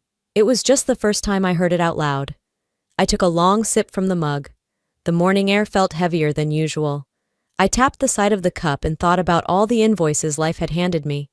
Not the financial ones, the emotional ones, the invisible ledgers they kept. My college degree? We sacrificed for you. The opening of my first restaurant? You couldn't have done that if we hadn't helped with Delphine all those years. Even the mortgage I paid on time, by myself, without a penny from anyone? That's still family land. We raised you there. Every success came with a guilt-coated receipt. I got up and walked back inside, opened my laptop, not to work, but to dig. I searched Mom in my inbox. Dozens of old emails popped up. Birthdays, holidays, check-ins that weren't really check-ins. "Don't forget where you came from. Your sister really looks up to you. It wouldn't kill you to show more gratitude." There was a voicemail too, 2 minutes long. I played it on speaker as I paced the kitchen. "Hey honey, I was just thinking about you. Your dad and I were talking about how proud we are. But you know, Delphine's been going through a hard time again, and it would mean a lot if you stepped up. Just remember how much we've done for you, okay?" She said it like she was asking for a favor. But it sounded like a warning. I closed the email tab and opened an old folder from years ago. A scan of hospital records from when I was 10, pneumonia, week-long stay, IVs, oxygen, shadows moving behind white curtains. I remembered my mom sitting in the visitor's chair every night. I remembered thinking, this is what love looks like. But I also remembered something else, a phone call. Her whispering angrily into the receiver when she thought I was asleep. "We gave up everything for her, Martin. Everything. You're working night shifts. I lost my job. We're drowning because of her. This better be worth it." She came back into the room that night and stroked my hair like nothing happened. "You're the reason I'm strong," she said. "You saved me." That moment used to make me cry when I thought about it. But now it felt like an exchange. A silent deal made without my consent. They loved me, conditionally. I pulled up a draft email I'd written 6 months ago after Delphine's second engagement fell apart, and my mother casually suggested I fund her therapy. It was raw, half rant, half begging. I just wish things were different between us. I hovered over the delete button, then clicked it. Gone. I opened another draft. This one never sent. It was sharper, honest. "You've never asked how I'm doing, only what I'm giving." I didn't send it either. I saved it in the Delphine June folder, right next to the video clip. Back on the porch, the sky had turned to gold, sun cutting through leaves. But I couldn't shake the weight. I grabbed my journal, the one I only used when things were too heavy for screens. I wrote, "I'm tired of trading silence for peace. I'm tired of pretending guilt is love. I'm tired of being the one who holds the umbrella while everyone else dances in the rain." I closed the book and walked to the mirror in my hallway. Looked myself square in the face. No makeup, no filter, no performance. "This time," I said to my own reflection, "I won't forget who I am." The clock read 11:47 p.m. I set an alarm for 5 a.m., walked back to my desk, opened a new browser tab, typed in, "Family Contracts, Georgia Law Scroll." Click. I kept scrolling until one bold headline stopped me in my tracks. "Emotional manipulation is abuse too." I leaned in, not to cry, but to read. By the time dawn rolled in, the Georgia sky had shifted to a dull gray. I'd read every article, every legal clause about family coercion, manipulation, soft abuse, and still, none of it prepared me for what hit next. I was pouring coffee when my phone buzzed. It was Ari, my cousin from Baton Rouge. We weren't close, but she was the kind of relative who stayed quiet until something really needed to be said. Her text was short. "Check Delphine's story, don't wait." Something about those 4 words made my skin crawl. I opened Instagram, thumb hesitant. The video was still fresh, only up for 4 hours. A split screen, on the left, Delphine sipping champagne from a coupe glass, laughing like she just won a pageant. On the right, my driveway. My 10-year-old Honda Civic easing into its usual spot. The caption read, "When your rich sister lives like she's in witness protection." She tagged no one, of course. Just a few hashtags. Hash relatable, luxury hash, some people choose dusty. For a few seconds, I froze. Then the comment section pulled me in like a riptide. "That house screams anxiety." "Not her driving that? She's basically poor on purpose, huh? Imagine having that much money and still living like a ghost." I stared at the screen, then looked up, caught my own reflection in the kitchen window. Same old me, bun half-tied, sweatshirt faded from too many washes. The car parked crooked outside with a dented bumper and a Georgia tag 1 year overdue. "I paid for that car," I whispered. "I built this house." No help, no loans, no credit cards in someone else's name. Just my work, my hands, my 5 a.m. alarms. And that's what they mocked. Ari texted again. "This video didn't go public first. I saw it in her private group. She's been joking like this for weeks. Thought you should know." I blinked. "Private group?" She sent me a link to a Reddit thread. I hesitated, then clicked. There it was. My name, in a thread titled "Luxury Isn't Always Loud."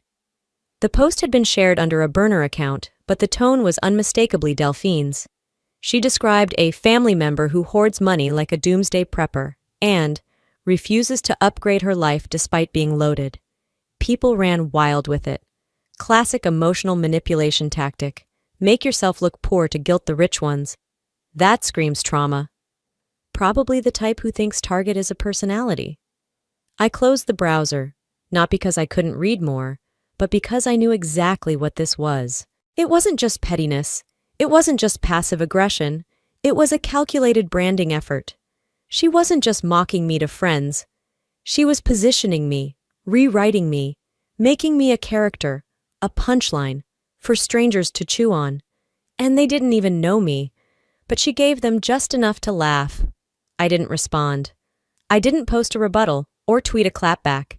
Instead, I opened my email and sent one line to my PR assistant. "If anyone contacts you, we are not commenting." Then I opened my spreadsheet again, added 2 columns. Column A, emotional debts. Column B, public digs. I scrolled to the top and changed the title. Social Sabotage Log Delphine. I typed the date, pasted the Reddit link, filed the Instagram screenshot. A few hours later, I drove to my parents' street. It wasn't planned. My GPS didn't direct me, my hands did. As I turned onto their block, I slowed at the bend. Their lawn had already been half covered in decorations. White and gold balloons, an arch of faux peonies, folding chairs stacked under the magnolia tree. Early wedding prep. They hadn't called me. Not once. Not even to pretend I'd be welcome. I sat there, engine idling. My eyes tracked every chair, every table being unloaded from the rental truck. I wasn't surprised. But I had hoped. For what? I don't even know.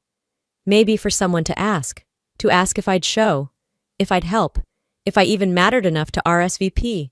But no one did. And maybe they didn't forget. Maybe they just knew I wouldn't come. I pressed the gas, didn't look back. When I pulled into my own driveway, the last rays of afternoon sun stretched across my porch. I turned off the ignition, stared at the house I built, and whispered to the silence, "Keep laughing, Delphine. The next sound you hear will be mine." I didn't go inside right away. After I pulled into the driveway, I just sat there in the car. The engine clicked quietly as it cooled, the last streaks of pink fading into dusk above the rooftop. I'd said those words, "The next sound you hear will be mine," and they still rang in my ears like a promise I hadn't figured out how to deliver. Then I saw it. A courier van slowed in front of my house. The driver jumped out, a clipboard in hand, and a familiar cream-colored envelope under his arm. I knew that branding. Monroe Events Group, Delphine's wedding planner. I didn't open the door. I waited for the soft thud of the envelope against the welcome mat and the low hum of the van pulling away. I picked it up, turned it over. Gold foil embossed, expensive, excessive, predictable. Inside, a formal invitation to a pre-wedding dinner for family and close friends. I almost laughed. They still think I'm coming. But something deeper than humor stirred. Something colder, more exacting. They hadn't just dismissed me. They were counting on my silence. Again. I took a photo of the invite, sent it to Justine with one line. "Schedule me for a walkthrough. I want to be there when Virginia arrives." Because if they were going to walk into my venue, with my name on the lease and my team on the ground, then I deserved front row to every fake smile and every forced toast. The next morning at Relia & Company, I showed up early. Justine had arranged a quiet vendor walkthrough under a different internal project name, so Delphine wouldn't catch wind. Everything was perfect, down to the ridiculous crystal-draped centerpieces and the imported lilies someone had ordered without my signature. It was my space, but it looked like hers. That was about to change. By 11 a.m., the Monroe family's black town car pulled in. Virginia Knowles stepped out first, looking exactly like the type of woman who ran boardrooms in heels and made partners cry behind conference doors. Ronald followed, silent and smooth in a charcoal suit. Their assistant trailed them, expression unreadable. I met Virginia at the entrance, extended my hand. "Miss Knowles, thank you for coming. There's something I believe you'll want to see." She gave me a tight-lipped smile. "You have 5 minutes." That's all I needed. We stepped into a side room. I didn't explain. I just played the 20-second clip from my phone. Delphine's voice, clear as crystal. "She's basically a wallet with Wi-Fi." I watched Virginia's face. She didn't flinch. Just lifted her teacup, took a sip, and set it down. Then she turned to me and said calmly, "Thank you for showing me the difference between a venue and a vision." I met her eyes. "I'm not asking you to cancel anything. Just don't let her lie on my name." She extended her hand. "Understood." Nothing more, nothing less. But that handshake, it said everything. The pre-wedding dinner was held in the same ballroom she mocked just days earlier. Everything looked perfect. Not a candle out of place, not a wine glass misaligned. But the air? The air was dense, charged. I stood near the bar, sipping sparkling water, keeping distance. Delphine spotted me across the room. She didn't approach immediately. No, she waited until she saw me speak briefly to Virginia. That's when her expression shifted. She marched toward me, heels clicking too hard against the marble. "So," she began, that trademark sneer curling at the edges. "Trying to score points with the Monroes now?" I didn't even blink.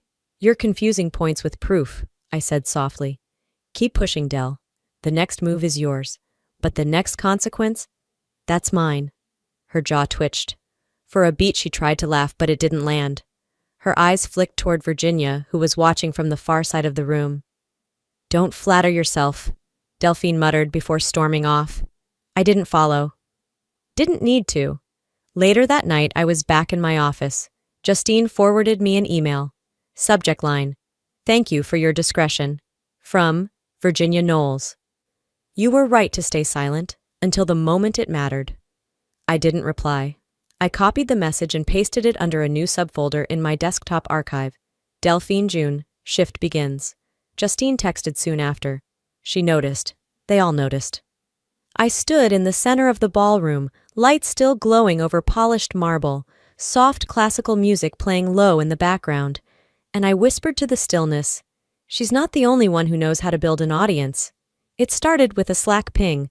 The little bubble popped up on my screen while I was reviewing floral invoices. Jordan, venue staff. "Hey, not sure if anyone showed you this yet. Check the ballroom cam from last night. Timestamp 9:46 p.m.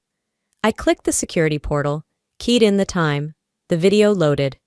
There she was, Delphine, in that same off-the-shoulder white jumpsuit she wore when she wanted attention, but not feedback.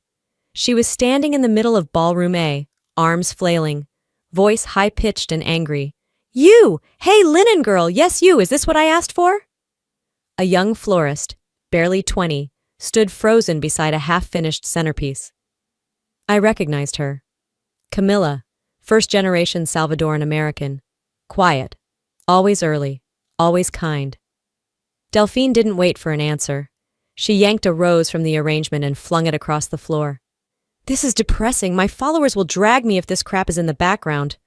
Are you people illiterate or just lazy?" Silence. You could hear someone in the back inhale sharply. Camilla's hands trembled. Another staffer, Elijah, stepped in trying to redirect. Delphine shoved the clipboard he held. It hit the floor with a hard slap. I paused the video. My jaw clenched. My hands did not shake. I downloaded the file immediately, renamed it Delphine_abuse_ballrooma_06-14.mov. Then I opened our venue handbook and highlighted section 3.2 in bold yellow. Any client or guest who verbally abuses, harasses, or threatens staff may be removed from the premises and/or have their contract terminated without refund. I attached both files, video and policy excerpt, and typed a new email. To Monroe Events Group subject, Incident Pending Review.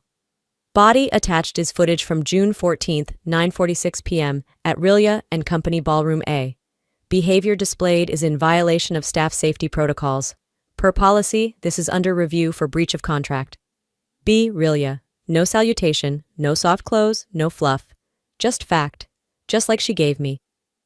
2 days passed. On Wednesday morning, Justine walked into my office holding a crisp folded printout. Her lips pressed into a flat line. She handed me the letter without a word. At the top, Monroe Events Group, event withdrawal notification. The wedding was off, effective immediately. Due to breach of professional conduct toward venue personnel, Monroe Events Group is withdrawing sponsorship and event hosting support for the Gassy Kemper wedding scheduled June 22nd. No explanation, no cushioning, just black ink on heavy cardstock.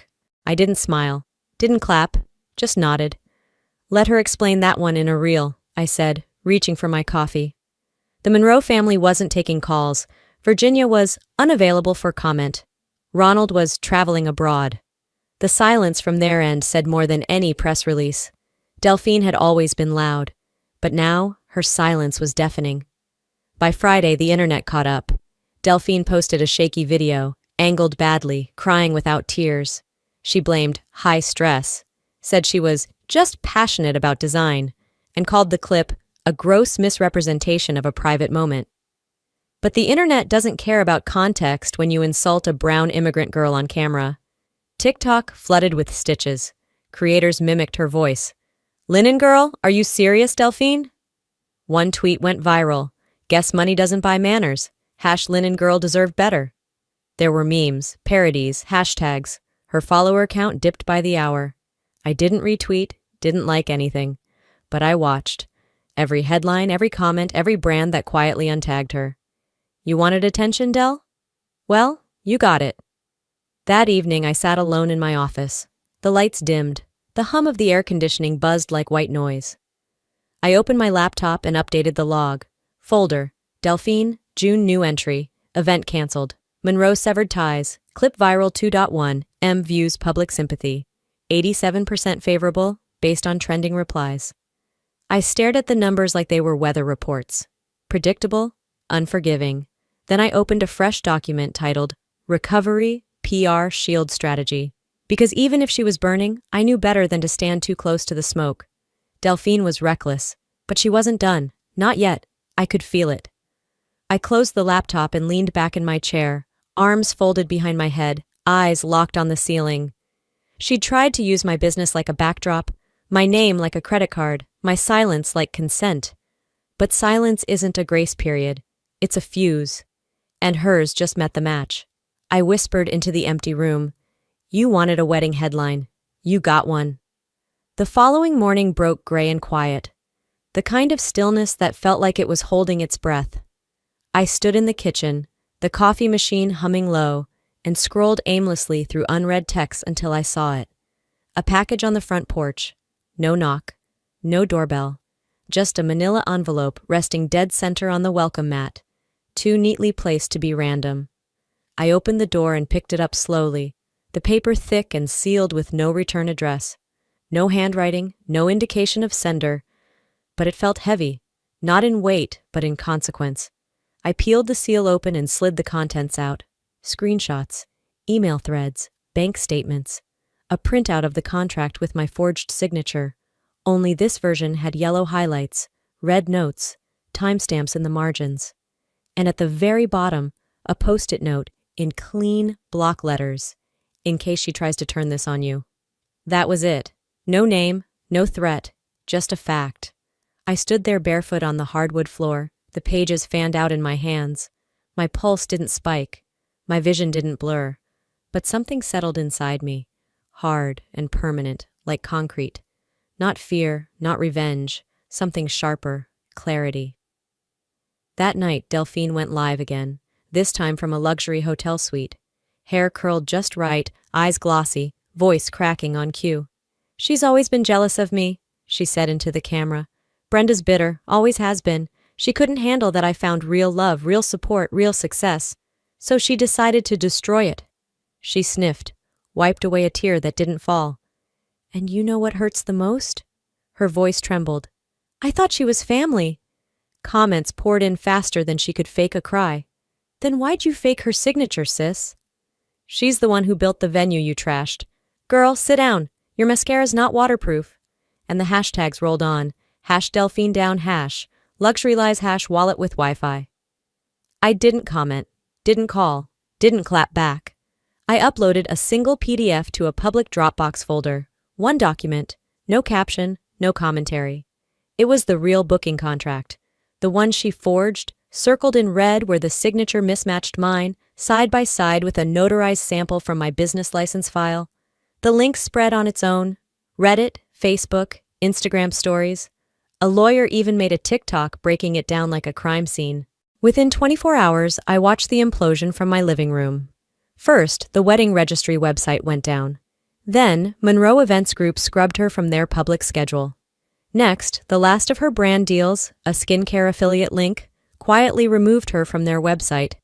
And then the real gut punch, Ronald unfollowed her, deleted their engagement photos, changed his relationship status to single. She went live again, visibly shaken, voice higher pitched now, and no ring in sight. They sabotaged me, she stammered. My own blood tried to ruin the happiest day of my life. No one bought it. Even her former bridesmaids, women who once posted coordinated hashtags and bachelorette shots, fell silent. One unfollowed. One liked my Dropbox link. Another posted a single sentence. Should have treated people better. I didn't respond, didn't retweet, didn't bask. I emailed my attorney the anonymous letter with a note. Just in case. Then deleted Delphine's number from my phone. Later that night, I walked through the venue. Ballroom A, once booked to be the scene of her big day, now stood hollow. The chandeliers were dimmed, the stage cleared, no linens, no centerpieces, no illusion, only echoes. I stepped inside, heels clicking softly against polished stone, and whispered to no one, You didn't just lose a venue, Del. You lost access. Access to me, to my name, to my labor, to my grace. I locked the door behind me and lingered for a moment in the silence. Not mourning, just observing. Every step out of that room felt like I was burying something. Not just her wedding, not just the drama, the version of our sisterhood I used to hold on to. That old lie we tell ourselves, family always means loyalty. No, sometimes it just means history, and some history doesn't need to be repeated. I returned home late, too late for dinner, too tired for wine, just silence and the hum of the fridge. My inbox pinged. A new message, from Delphine. The subject, "You win." The body, "Are you happy now?" I didn't open it. I didn't reply. I forwarded it to my attorney with the same subject line and closed the thread. Let silence be my punctuation. Before bed, I lit a single candle on my desk, not for peace, not for healing, but for presence. One breath, one moment, one reminder. This wasn't about a wedding. This wasn't about vengeance. This was about reclamation. The room dimmed to golden shadows, and I stood in the doorway, staring back at my own reflection in the window. She always needed the stage, I said, but I own the theater. I turned off the ballroom lights in my head, one by one, like a slow fade to black. The final bulb flickered, then went out. The silence was complete. I didn't check my phone right away that morning. I let the quiet fill the house first. The kind of quiet that doesn't ache, just exists. The scent of brewed coffee from the automatic timer barely pulled me from bed. I walked barefoot into the kitchen, each step slower than the last. Not because I was tired, but because I finally didn't have to hurry. No new texts, no missed calls, just a notification from my security system. Front gate opened, 6:04 a.m. That was probably the dog walker I'd hired for the neighbor's lab while they were away. And then I saw it. The banana bread. Still wrapped in plastic, tucked in the corner of the fridge. A relic from 3 days ago. Mom had dropped it off without a word, left it on the porch like an offering. I picked it up, held it in my hands. It was the kind she used to bake when we were little, when Delphine and I still shared a room, and trust wasn't currency. It used to mean something. But not this time. I tossed it in the trash, didn't even unwrap it. "It's not an apology," I said out loud. "It's a pacifier." Back in my office, I pulled out an old folder from the locked drawer, my own version of a family ledger, not accounting for business, accounting for the emotional and financial lines I'd crossed in the name of loyalty. Row after row stared back at me. $3,200, co-signed car for Delphine, never paid. $900, AC unit for mom and dad. $250 here, $400 there. Holiday loans that became gifts. At the bottom of one page was my own handwriting in a younger script. "Stop asking, just give." I stared at that line for a long time, like it belonged to someone I used to know, but had no plans of becoming again. I opened my laptop, logged into the bank portal, and found the automatic transfers. Click, cancel. The one for Delphine's rent? Gone. The one for the family cell plan? Gone. The one I forgot I even set up to pay for Dad's satellite subscription? Terminated. One by one, I erased the invisible strings they'd used to pull me back. The phone rang. Dad. I let it buzz through the first 4 rings before I answered. "Hey, B." His voice cracked slightly. I stayed quiet. He cleared his throat. "Just checking in. You doing okay?" I still didn't speak. He tried again. "Look, I don't know everything that's gone down. I know she's not doing great, but maybe that's on us. Maybe we didn't see how much we leaned on you." I took a breath, then said, "I don't need anyone to do well. I just need the truth to matter." Before he could reply, I hung up. No anger, just air. Later that afternoon, I walked the edge of the main ballroom while the fundraiser team did their prep. Folding tables were being draped in soft beige linens, candles being placed, silent auction baskets lined up near the fountain. It wasn't my event, but it was my space. Justine came up beside me, holding a clipboard. "They asked if you'd want to speak tonight, just a few words before the auction." I looked around at the women organizing everything, some survivors, some advocates, all wearing strength like second skin. "No," I said. "Let them tell their stories. Mine's still being written." Justine smiled. "Copy that." The sun had dipped low by the time I got home. The house, for the first time in weeks, felt warm, not just temperature, energy. I changed into a sweatshirt, pulled my hair into a loose bun, and lit a candle. The kind with the sandalwood scent I used to think was too strong, but now found comforting. Grounding. I pulled out my journal and wrote in soft black ink, "Some wounds don't need revenge, they need fresh air." Then paused and added, "I'm not the girl they raised. I'm the woman I raised myself to be." I closed the book, blew out the candle, and let the smoke rise into the dark. No parade, no post, no press release, just stillness. And I didn't shrink in it. I stood taller than I had in months. Title: The End is Mine to Write. The light was barely breaking when I padded barefoot to the kitchen.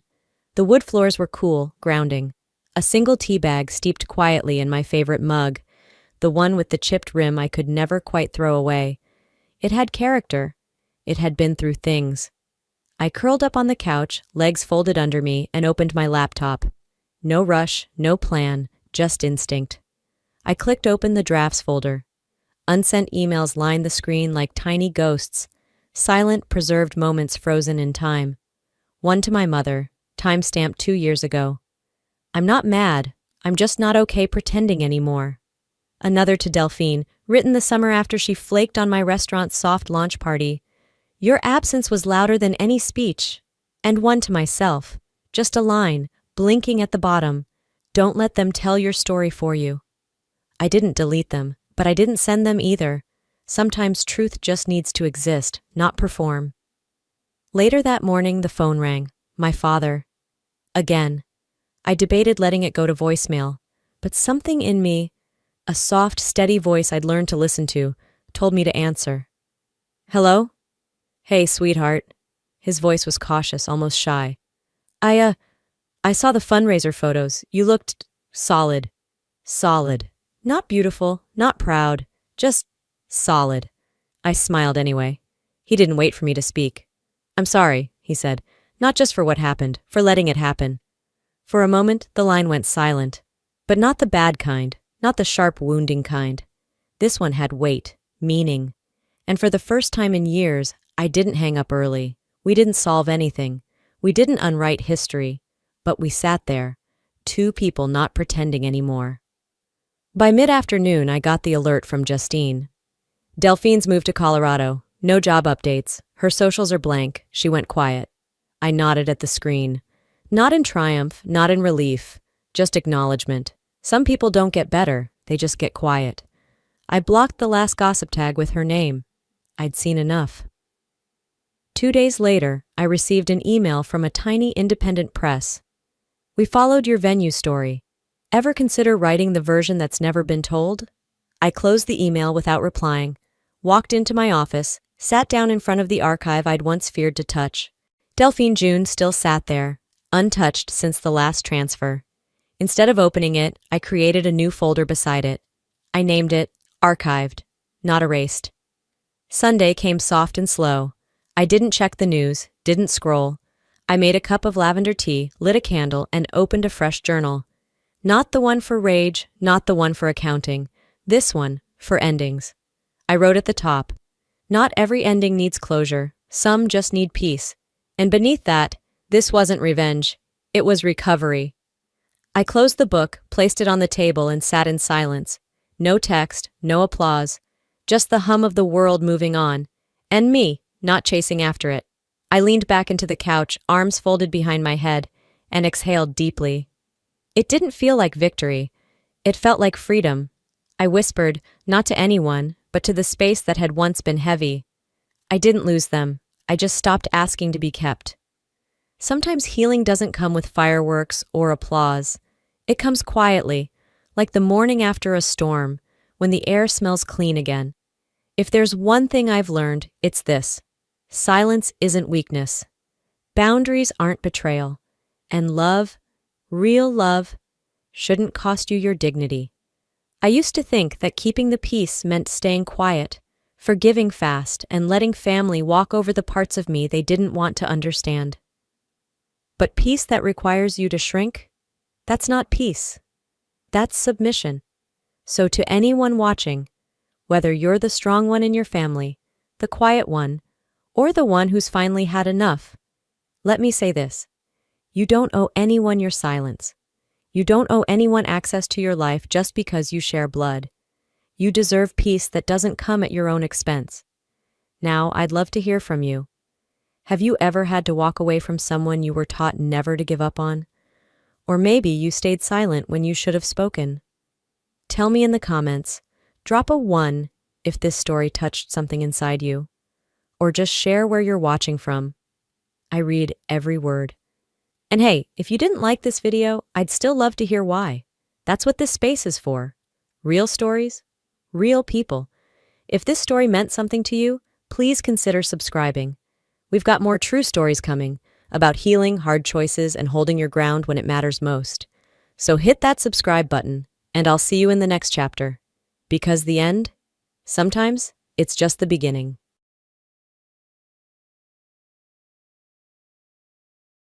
Hi there, my name's Aileen, and this is the story of how my parents invited me over for dinner, just to tell me they rewrote their will and left everything to my siblings.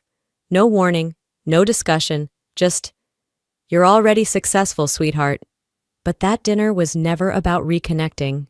It was a setup, a trap wrapped in lasagna and fake smiles. And that night, sitting at the same table where I once learned my multiplication tables, I realized something far worse than being left out. I was only ever useful to them as long as I stayed silent and paid the bills. I'd covered their mortgage, paid off my brother's DUI fines, bought my sister's influencer gear. I did it all without keeping score, because I thought that's what love looked like. But when I stopped paying, the real faces came out. The lies, the smear campaigns, the vandalism. So, how did it all unravel? What finally pushed me to say enough? And when I finally fought back, how far were they willing to go to make me the villain? Stick around. It gets uglier before it gets free. The text came late in the afternoon, just as I was closing my laptop after a long day of back-to-back calls. "We're making lasagna tonight. Your favorite. Come home, sweetheart. Just us, like old times." That was Mom, always sugarcoating poison. I stared at the message for a full minute before tossing my phone aside. It wasn't like her to send warm invitations without a motive. I hadn't been to the house in nearly 6 months, not since the last time Delphine accused me of trying to outshine the family at Dad's birthday dinner by showing up in a blazer. Apparently being presentable was offensive now. Still, something in her tone sounded final, like a curtain call I hadn't rehearsed for. By 6 sharp, I pulled into the cul-de-sac in Linwood where I'd grown up.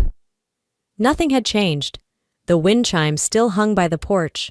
The shrubs were trimmed like they were waiting for a realtor's open house, and the porch light flickered like a dying lighthouse. I parked behind Tobias's obnoxiously large truck and beside Delphine's white Lexus, which had glittery bumper stickers and a vanity plate that said, "Queen Bee." Typical. The moment I stepped inside, I knew I'd made a mistake. Delphine greeted me with a sugary grin. "Look who finally remembered she has a family." "Hi, Del," I muttered, taking off my coat. Tobias didn't even look up from his phone. He gave me a lazy nod and went back to scrolling, no doubt checking the odds on some sports bet he couldn't afford to lose. The kitchen smelled like home, but it didn't feel like it. Mom was pulling the lasagna from the oven with theatrical flair, like she was hosting a Hallmark reunion. Dad sat at the table already, silently folding napkins with the precision of a man trying not to exist. As we sat down, Marlene launched into small talk. Neighborhood gossip, weather complaints, Delphine's latest brand deals. It all dripped with fake warmth. They kept looking at each other across the table. Subtle glances, tight-lipped smiles. I wasn't stupid. They were up to something. My unease simmered just beneath my skin as I poked at my slice of lasagna. "So, what's the occasion?" I asked. Mom's eyes sparkled. "No occasion, just wanted everyone home.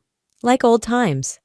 I cut my food slowly, chewing, nodding. Sure, because Marlene always cooked without an agenda. Then came dessert. As Dad brought over the lemon pie, Mom cleared her throat. I noticed how Delphine sat up straighter, and Tobias suddenly put his phone down. Marlene placed her fork neatly on the table. "We wanted to talk to you all together. As a family," Tobias smirked. "We thought it was only fair you heard it from us directly." I didn't blink. "Heard what?" "The will," Mom said. "We finalized it last week." I set down my fork. "Everything's going to Tobias and Delphine," she added, voice breezy as if she'd just announced they were redecorating. I blinked once. What? Tobias leaned in, arms crossed. You don't need it, Aileen. You've got your career, your apartment, your whole independent woman vibe. Delphine laughed under her breath. Yeah, and the rest of us? Some of us still need help. We're not obsessed with success. I looked to Dad, waiting for something, anything. His eyes were fixed on the silverware. The silence stretched, heavy like wet concrete. I swallowed hard, trying to keep my voice from shaking. So let me get this straight. You're cutting me out completely because I've managed to take care of myself? Mom's expression didn't change. You've always been the one who didn't need us. And frankly, we think that's beautiful. You're strong. That word, strong, landed like a slap. Delphine leaned back, smug. I mean, buying us stuff all these years doesn't mean you're owed anything. That's not how families work. Tobias added, You did it to feel important. Now you're mad it didn't buy you a seat at the table. My pulse roared in my ears. I looked at Dad again. Nothing. You know what hurts the most? I said, voice quiet but steady. Not that I'm being cut out. Not even that I paid your mortgage for 2 years without ever being thanked. What hurts is realizing none of you even liked me. You just used me. Marlene gave a cold smile. Don't be dramatic. This is about fairness. Delphine snorted. Spare us the sob story. Tobias shrugged. You act like this is betrayal. We're just moving on. I stared at them, really stared. My mother's curated denial, Tobias's smug entitlement, Delphine's shallow cruelty. I'd walked into that house thinking maybe this was the start of mending something. Instead, I'd been ambushed. My hands were trembling beneath the table. I curled them into fists against my thighs. I turned to Dad one last time. Are you really okay with this? His lips parted, but no words came out. That's when I knew. It had never been about love. It had always been about control. And I was the only one who didn't follow the script. I stood slowly, the chair scraping against the hardwood. All 3 of them looked up at me, startled by the sound, like they hadn't expected me to stand at all. I took a deep breath, willing my voice to remain calm. You're right, I don't need you, but you sure as hell needed me. And now you'll find out what life looks like without my help. Mom scoffed. This is exactly why we didn't tell you sooner. Delphine rolled her eyes. Always making it about yourself. I turned without another word. At the doorway, I hesitated, not out of doubt, but closure. I looked back one last time, straight at my father, the man who had once told me I could do anything. Now he couldn't even look me in the eye. I opened the door. The air outside was sharp, clean, real. I stood up, swallowed the lump in my throat, and said something I never thought I'd say at that table. The words had barely left my lips when the silence hit harder than any slap could. I didn't leave right away. I wanted to, I should have. But I stood there, just behind my chair, as if the act of standing had shifted something permanent in the room. My hands were steady now. My voice had done its job, but my heart? It was quietly splitting open. Marlene leaned back, the corners of her mouth tugging upward like she'd won a prize. You always react like this, she said coolly. No one's attacking you. Tobias scoffed. She thinks everything is about her. Typical. I crossed my arms, locking my gaze on my mother. I gave everything, and this is how you repay me? It's not about repayment, she said, as if the word itself was vulgar. It's about family. You've always made it transactional. That was rich, coming from the woman who used my bank account like it had no password. Tobias added with a smirk, You act like you deserve a medal for doing what family should do. I clenched my jaw. Covering 2 years of mortgage payments wasn't family duty. Neither was refinancing my own loan to pay your tuition. Oh, please, he said, waving me off. You're obsessed with numbers. That's your whole personality. Delphine joined in. You never show up unless it's about money. We feel that, Aileen. There it was. The group performance, one by one, each of them picking their cue. I'd seen this show before, but never from the front row. I didn't come here to beg, I said flatly, but I expected a shred of decency. Marlene's tone sharpened. What you expected was control. You think that just because you earn more, you're owed more. That's not how this family works. I earned everything I have. You asked for help. I gave it, every time, quietly. And that's the problem, she said, her voice rising. You think being quiet makes you noble. It doesn't. It makes you manipulative. I blinked. Excuse me? You helped us because it made you feel powerful, she continued. And now that we won't let you dangle that over us, you're throwing a tantrum. Gaslight, deflect, reverse. Classic Marlene. I turned to Walter, who still hadn't spoken. Dad, I said slowly, do you really think this is fair? He inhaled, shifted in his seat. His eyes flicked to mine and then back to the floor. You're the strong one, sweetheart, he said quietly. You've always been strong. That answer landed like cold steel in my chest. I'm not asking for your admiration, I said. I'm asking if you were ever on my side. His lips pressed together. No answer. Just like always. I felt my throat tighten, but I didn't let it win. Every gift, every loan, every last-minute Venmo to cover someone's overdraft. I never kept a record, because I thought love didn't need receipts. Delphine rolled her eyes. We didn't ask for all that. No, you expected it, I snapped. You expected me to clean up your messes without question, and now you're painting me as greedy for finally saying no? Marlene stood up slowly, her tone sharp. Don't twist this, Aileen. We didn't cut you out. We simply gave to the children who need more support. Then be honest and say it. I was just your bank account. That's all I ever was to you. No one replied. No one moved. The air in the dining room turned thick, like the walls themselves were ashamed. I stepped away from the table. The floor creaked beneath my heels, but no one followed. No one tried to stop me. That hurt more than I'd expected. I'm done, I said, barely above a whisper. Still, they said nothing. Not even Delphine. Not even Walter.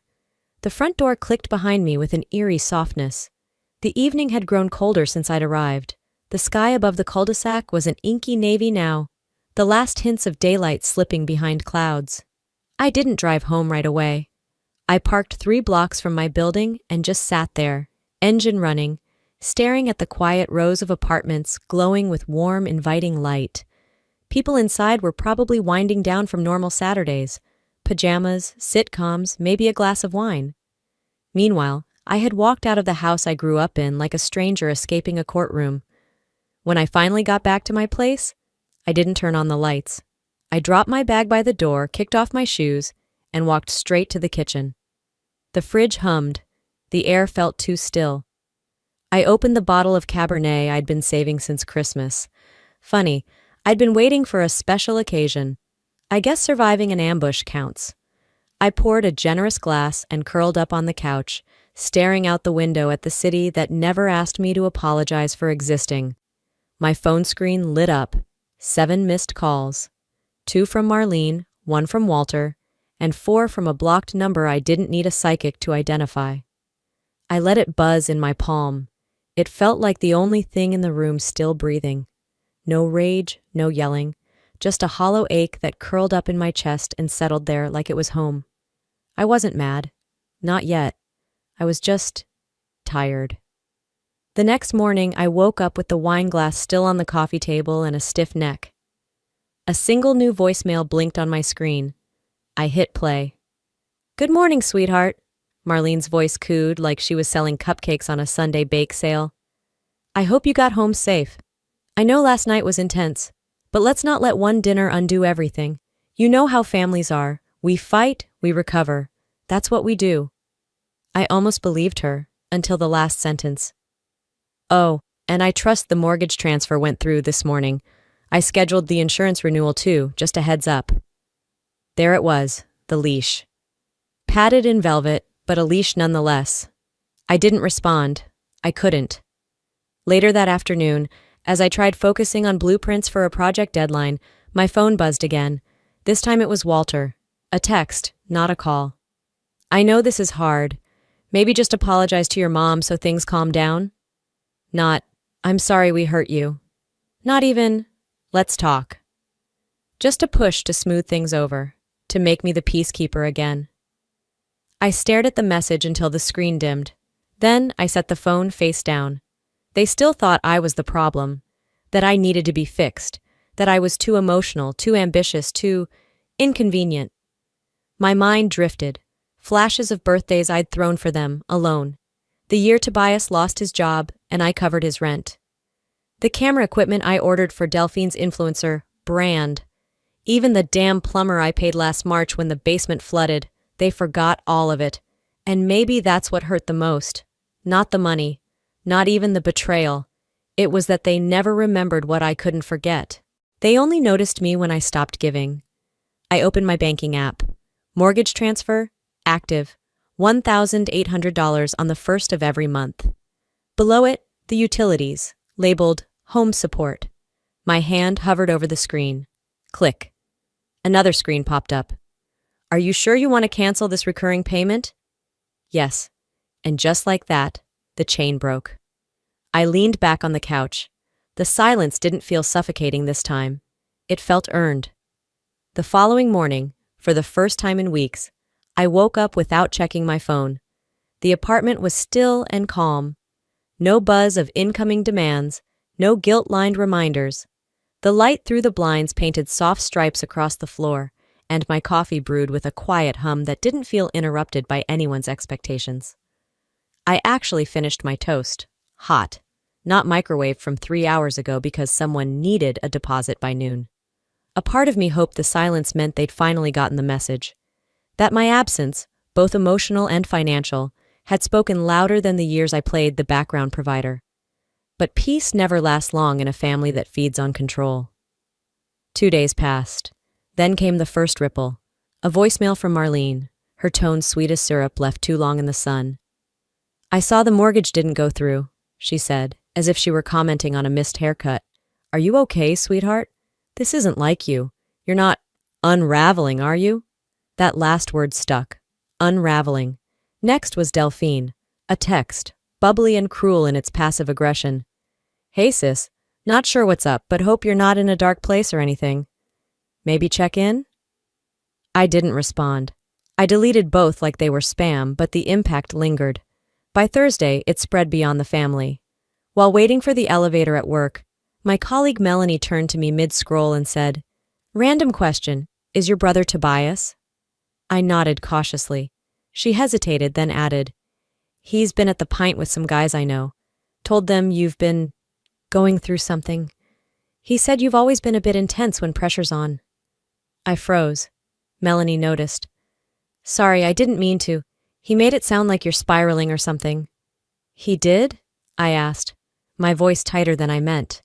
She nodded, visibly uncomfortable. I just thought you should know. It sounded calculated.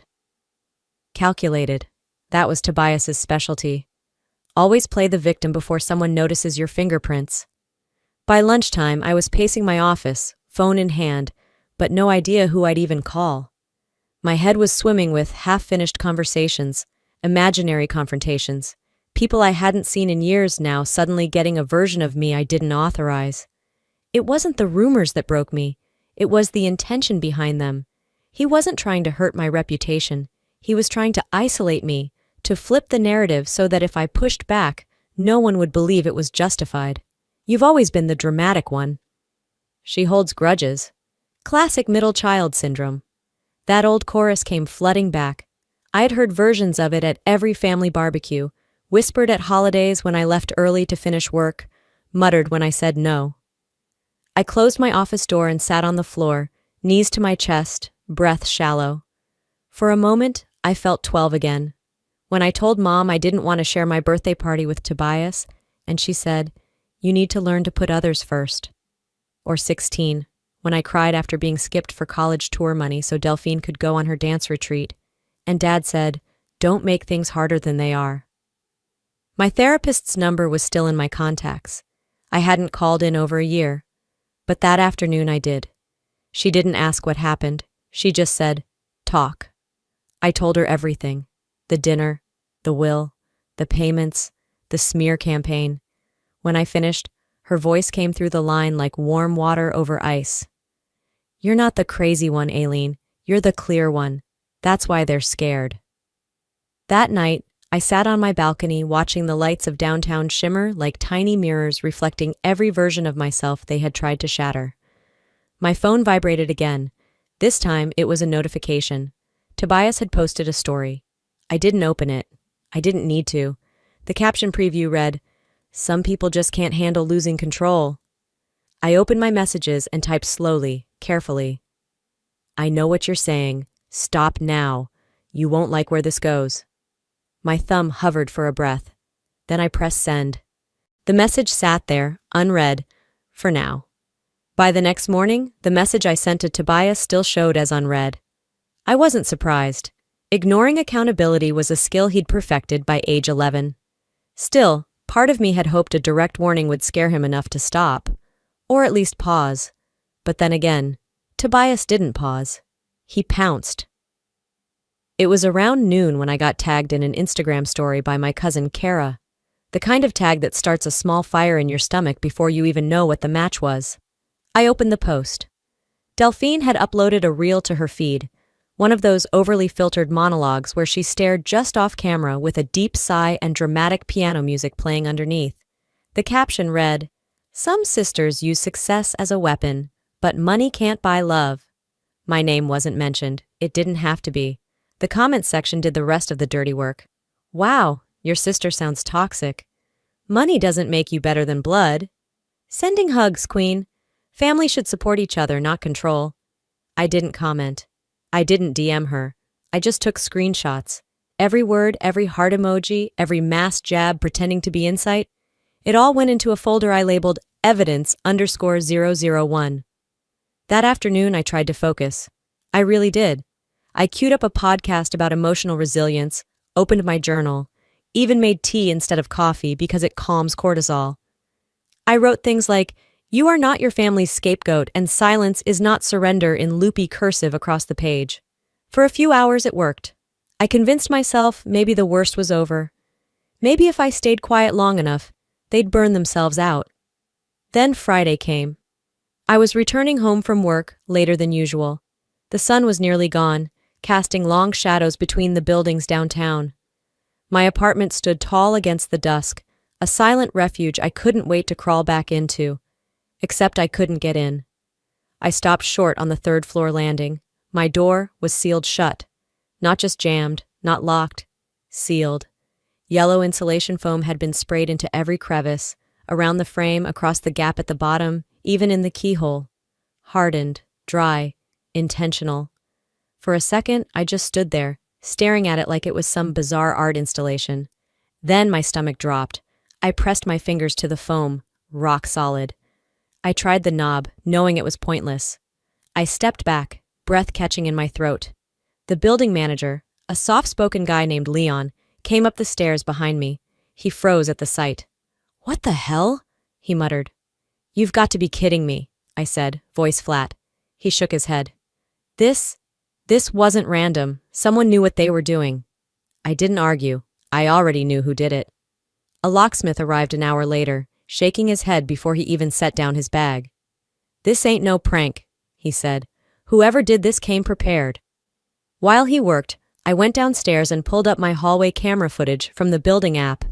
It didn't take long to find what I was looking for. Tobias. Hood pulled low, face angled away, but it was him. I knew the walk, the broad shoulders, the way he always rolled his left foot slightly inward, a limp he faked for attention once and never dropped.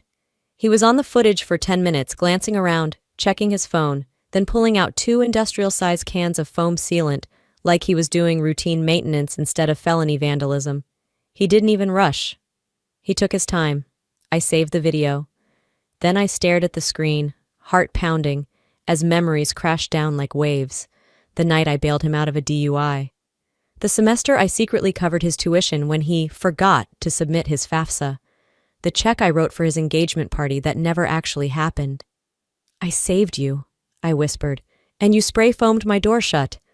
The locksmith finally cracked the seal around the frame, and I stepped inside to find a slight chemical smell, but everything else intact. I locked the door behind me and collapsed onto the couch, anger bubbling just beneath the surface. Not the kind that makes you cry, the kind that sharpens your focus. I opened my laptop, uploaded the footage, saved the time-stamped screen, and then I opened the city's non-emergency police report page. Type of incident? Vandalism. Suspect known? Yes, relative. Brother, full name provided. At the bottom, there was an option to upload evidence. I attached the footage, double-checked every field, took a breath, and hit send. He crossed the line, I whispered. I warned him. The following morning, I stood in line at the downtown precinct, a flash drive in one hand, my ID in the other. My coat still smelled faintly of the foam the locksmith had scraped from my door the night before. I wasn't nervous. I was done shaking. Inside, the woman at the front desk directed me to an officer named Reyes. He sat across from me in a cramped office lined with laminated posters about fraud prevention and domestic disturbances. As I handed over the flash drive, I braced for a look: judgment, skepticism, pity. But it never came. Instead, Officer Reyes plugged in the drive, clicked play, and nodded. Clear intent, vandalism. You've got solid evidence here. When I didn't say anything, he looked up and added, You did the right thing, Miss Holt. You're not overreacting. You're protecting your space. Those words hit harder than I expected. Not because they were comforting, but because they were the opposite of everything I'd ever heard from my family. An hour later, I stepped out into the street, sunlight flickering off the high-rise windows. For the first time in months, I felt taller. That feeling lasted exactly 2 hours. My phone lit up with a voicemail from Marlene. No hello, no soft segue, just fury. You really called the police? We are your family, Aileen. You called the cops on your brother? Have you completely lost it? I deleted it halfway through. Then came a text from Walter. There has to be another way to handle this. Can't we fix this without lawyers? I didn't even blink before deleting his message too. That night, I sat on my couch, opened my journal, and wrote one sentence at the top of the page. They taught me boundaries were betrayal. I'm learning now that they're actually survival. I stared at those words for a long time. Then came a memory from 2018, as vivid as if it had just happened. Tobias, drunk off cheap whiskey, had borrowed my car, just for a quick ride. He totaled it into a guardrail 10 blocks away. Marlene called me, frantic. Don't involve the cops. He's already shaken up. Just handle it, honey. I paid the deductible, covered the impound fee, replaced the car the next month. He never apologized. That was the first time I swallowed the rage. The first time I looked at my reflection and thought, maybe they're right. Maybe I'm the problem. Now? I was done swallowing. The next morning, the phone rang again. I didn't recognize the number, but I answered. It was a detective from the Seattle PD. We've reviewed the footage, she said, and we've reached out to Mr. Tobias Holt to inform him of the pending report. My pulse quickened. And? He was less than cooperative, but he's been advised to make restitution before we move forward with formal charges. As if on cue, my phone buzzed with an incoming call from Walter. I let it go to voicemail. He left one. Of course, his voice was low, tight with restrained anger. What will it take for you to drop this? Name it, we'll figure it out. I didn't hesitate. I texted him back. $3,000. That's what it cost to repair the door. Plus, an apology from Tobias, not a fake one, a real one, signed. 2 minutes later, he replied, This is extortion. I smiled bitterly and typed back, No, this is consequence. The message stayed unread for hours. Then, just after 6 p.m., a bank notification popped up on my phone. Deposit received. $3,000 memo. Final payment. I stared at the screen for a moment, then laughed. Not from humor, but the sheer absurdity of it all. It had taken legal intervention, police footage, and a threat of charges for them to finally pay me back for a fraction of what I'd given over the years. It wasn't about the money. It never had been. But it felt good. Finally, something was on my terms. If they can't control you, they'll try to destroy you. A few days passed. I didn't hear a word from any of them. No calls, no voicemails, nothing. It was the kind of silence that didn't feel like peace. It felt like strategy. I should have known it wouldn't last. That Thursday morning, I sat at the dining table with my laptop open, sipping coffee while drafting an email to a client. My inbox pinged with a subject line that made my stomach lurch. Tag notification. You've been mentioned in a post. I clicked through without thinking. Delphine had posted on her Instagram stories again. this time with pastel pink text over a moody photo of a sunset. The quote read, "Some sisters use money as control. Real love doesn't come with a receipt." No names, no direct reference. But anyone who knew us, they'd get the message. I didn't engage, I didn't comment. Instead, I took a screenshot and saved it to a folder I had started for moments like this. I named it Receipts. Fitting. But the comments under her main post said enough. Cousin Lacey wrote, "You deserve better. Family shouldn't manipulate with money." Someone I didn't even recognize replied, "Was this about Aileen? I always felt like she thought she was above everyone else." Above? I'd been beneath their weight for years. I closed my laptop, picked up my phone, opened Facebook, and for the first time in a long time, I didn't hesitate. I wrote a post, not a rant, not a scream, just the truth. I didn't need to name names. The facts spoke for themselves. I paid the mortgage on a house I didn't live in for 3 years. I funded tuition I never benefited from. I covered gear for dreams that weren't mine. I said yes when I was tired, when I was scared, when I was broke myself, and when I finally said no, they called it betrayal. Funny how silence makes you noble until you stop being useful. I hit post, sat back, waited. It took less than an hour. Reactions poured in. Likes, hearts, sad faces. Comments came in waves. "Cousin Lauren, I had no idea you were the one helping with the mortgage. Wow." Jason, an old coworker. "So that's why you pulled back from happy hours." Respect, honestly. Even Delphine's former roommate wrote, "She always told us you were a control freak. Guess that narrative doesn't hold up anymore." I didn't reply to any of them. I just let the post breathe. Let it be. And then, as expected, came the fallout. Marlene left a voicemail late that night. Her voice dripped venom. "You humiliated your own family in front of everyone we know. Facebook? Really, Aileen?" I didn't respond. Minutes later, Walter sent a single-word text. "Why?" I deleted it without reading it twice, because if he had to ask, then none of it mattered. I stood by the window that night, watching the lights of the city, my own reflection faintly visible in the glass. I wasn't proud, I wasn't triumphant, but I wasn't hiding anymore. There had always been this belief in our family that keeping things private meant keeping things together. That silence was a virtue. That self-sacrifice was love. I had lived that way for decades. I believed that if I just kept giving, eventually they'd see me as more than just the reliable one, the capable one, the disposable one. But that kind of love never existed, not for me, not from them. I used to think being the quiet achiever meant I was strong. Turns out it just made me easy to ignore. Until now. I muted the family group chat, blocked Marlene's number, then Walter's, then Delphine's. My phone, for the first time in years, stopped buzzing. I exhaled into the silence. "I said it once," I whispered, "and now they can never unhear it." That was the part they didn't understand. I hadn't written that post for revenge or sympathy. I had written it for clarity, for myself, and no amount of outrage from them could undo the truth once it was out there. They had spent years controlling the narrative. Now they'd learn what it felt like to lose it. The line between exposure and liberation.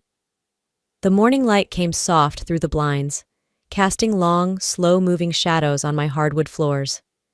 It had been a week since the Facebook post, and no messages had come through since I blocked them all. You'd think I'd feel peace, but peace doesn't come easy when silence was always used against you. It wasn't absence that bothered me. It was the echo, the mental replay of everything unsaid, everything unfinished. The apartment felt still in a way I wasn't used to. For years, my mind buzzed with their problems, their demands, their emergencies disguised as expectations. Now, nothing. I poured coffee and sat by the window. My phone buzzed. Not a number I recognized, but a name that stopped me cold. Lorraine, my mother's sister. Her message was simple. "I saw your post. I didn't know. I'm sorry. Can we talk?" I hadn't seen Lorraine since a family barbecue 3 years ago, when she politely asked how work was going while Delphine loudly recounted her latest brand deal. Lorraine had always seemed neutral, uninvolved, but maybe that was just another kind of silence. We agreed to meet at a cafe just off 4th Avenue downtown, a small place I used to go before work, back when mornings weren't heavy with drama. She was already there when I arrived. She stood when she saw me, her expression open, nervous. "You look tired," she said. I gave a dry laugh. "It's been that kind of year." We sat. I ordered a tea. She didn't rush. She didn't dodge. She just said, "Your mom never told us about the mortgage, the tuition, any of it." I watched her, careful not to fall into another trap of performance and forgiveness. "I didn't speak up for a long time," I said. "Not because I couldn't, but because I was scared that if I did, I'd be blamed for making it real." Lorraine nodded slowly. "She always said you were fine, that you didn't need help." I snorted. "I didn't need help. I just needed them to stop draining me dry." She looked down, then back at me. "They're not mad because you lied. They're mad because you told the truth." I hadn't expected to cry. Not in public. Not now. But that sentence cracked something in me. Years of justifying their behavior. Years of calling my exhaustion love. Years of letting family mean I couldn't say no. I wiped my eyes with the back of my hand.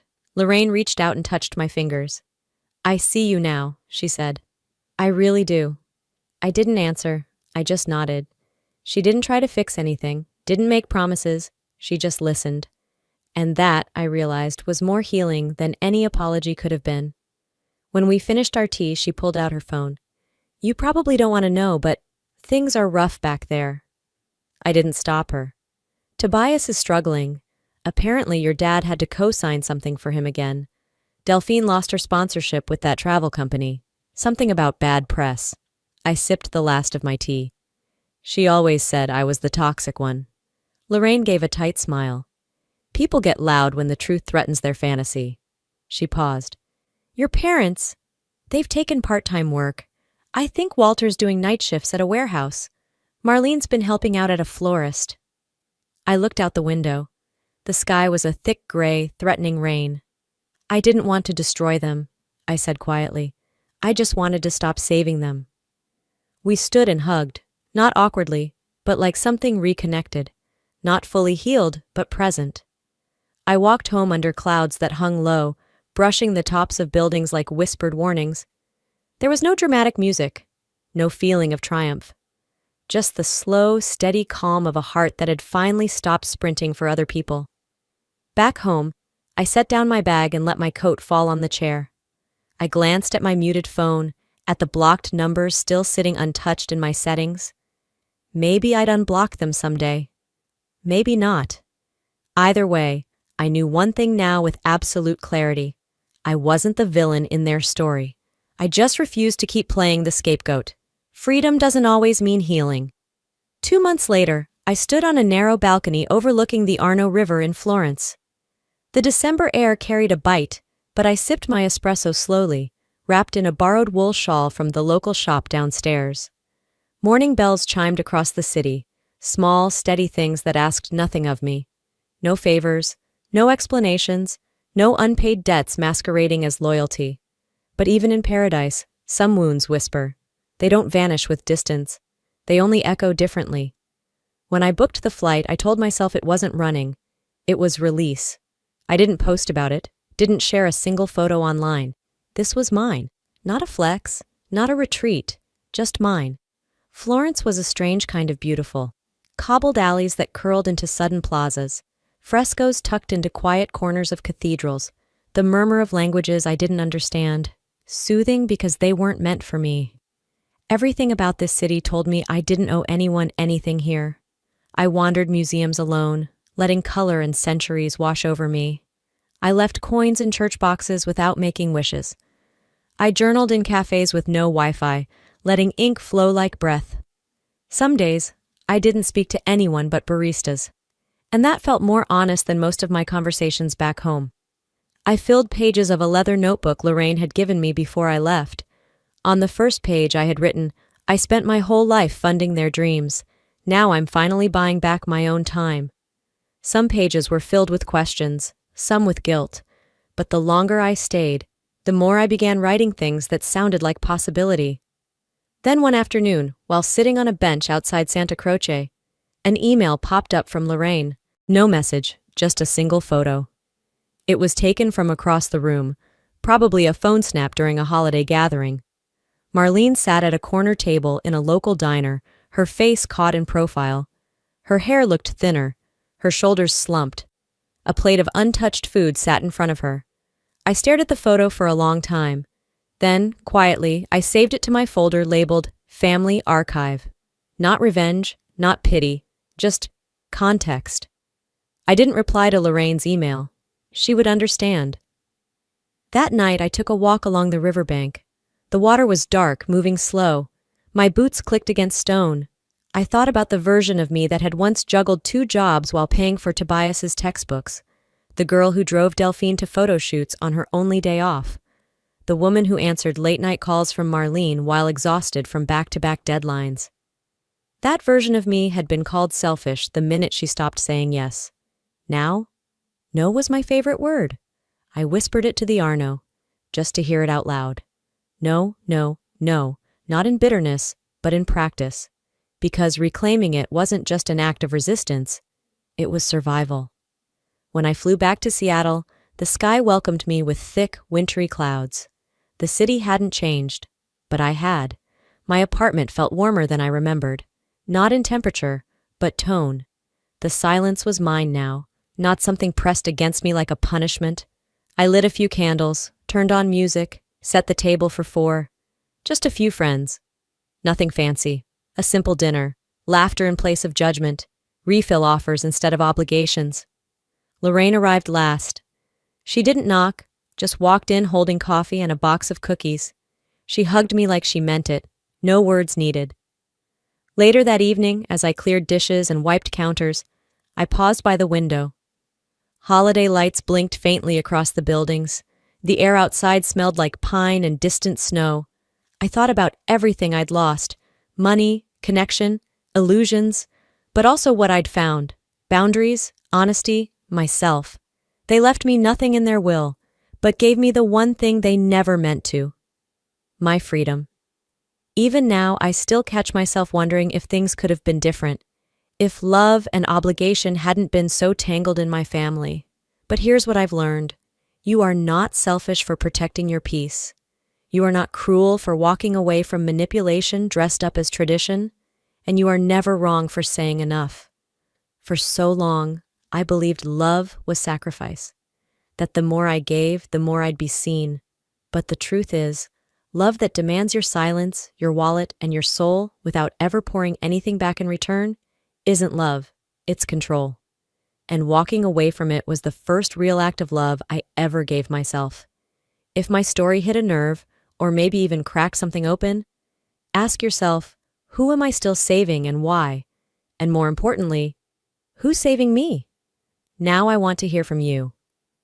Have you ever been the giver in your family, the one who held it all together until you finally couldn't anymore?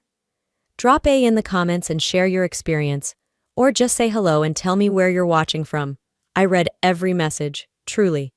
And hey, if this story touched your heart, inspired you, or even made you feel seen, hit that subscribe button so you never miss the next one.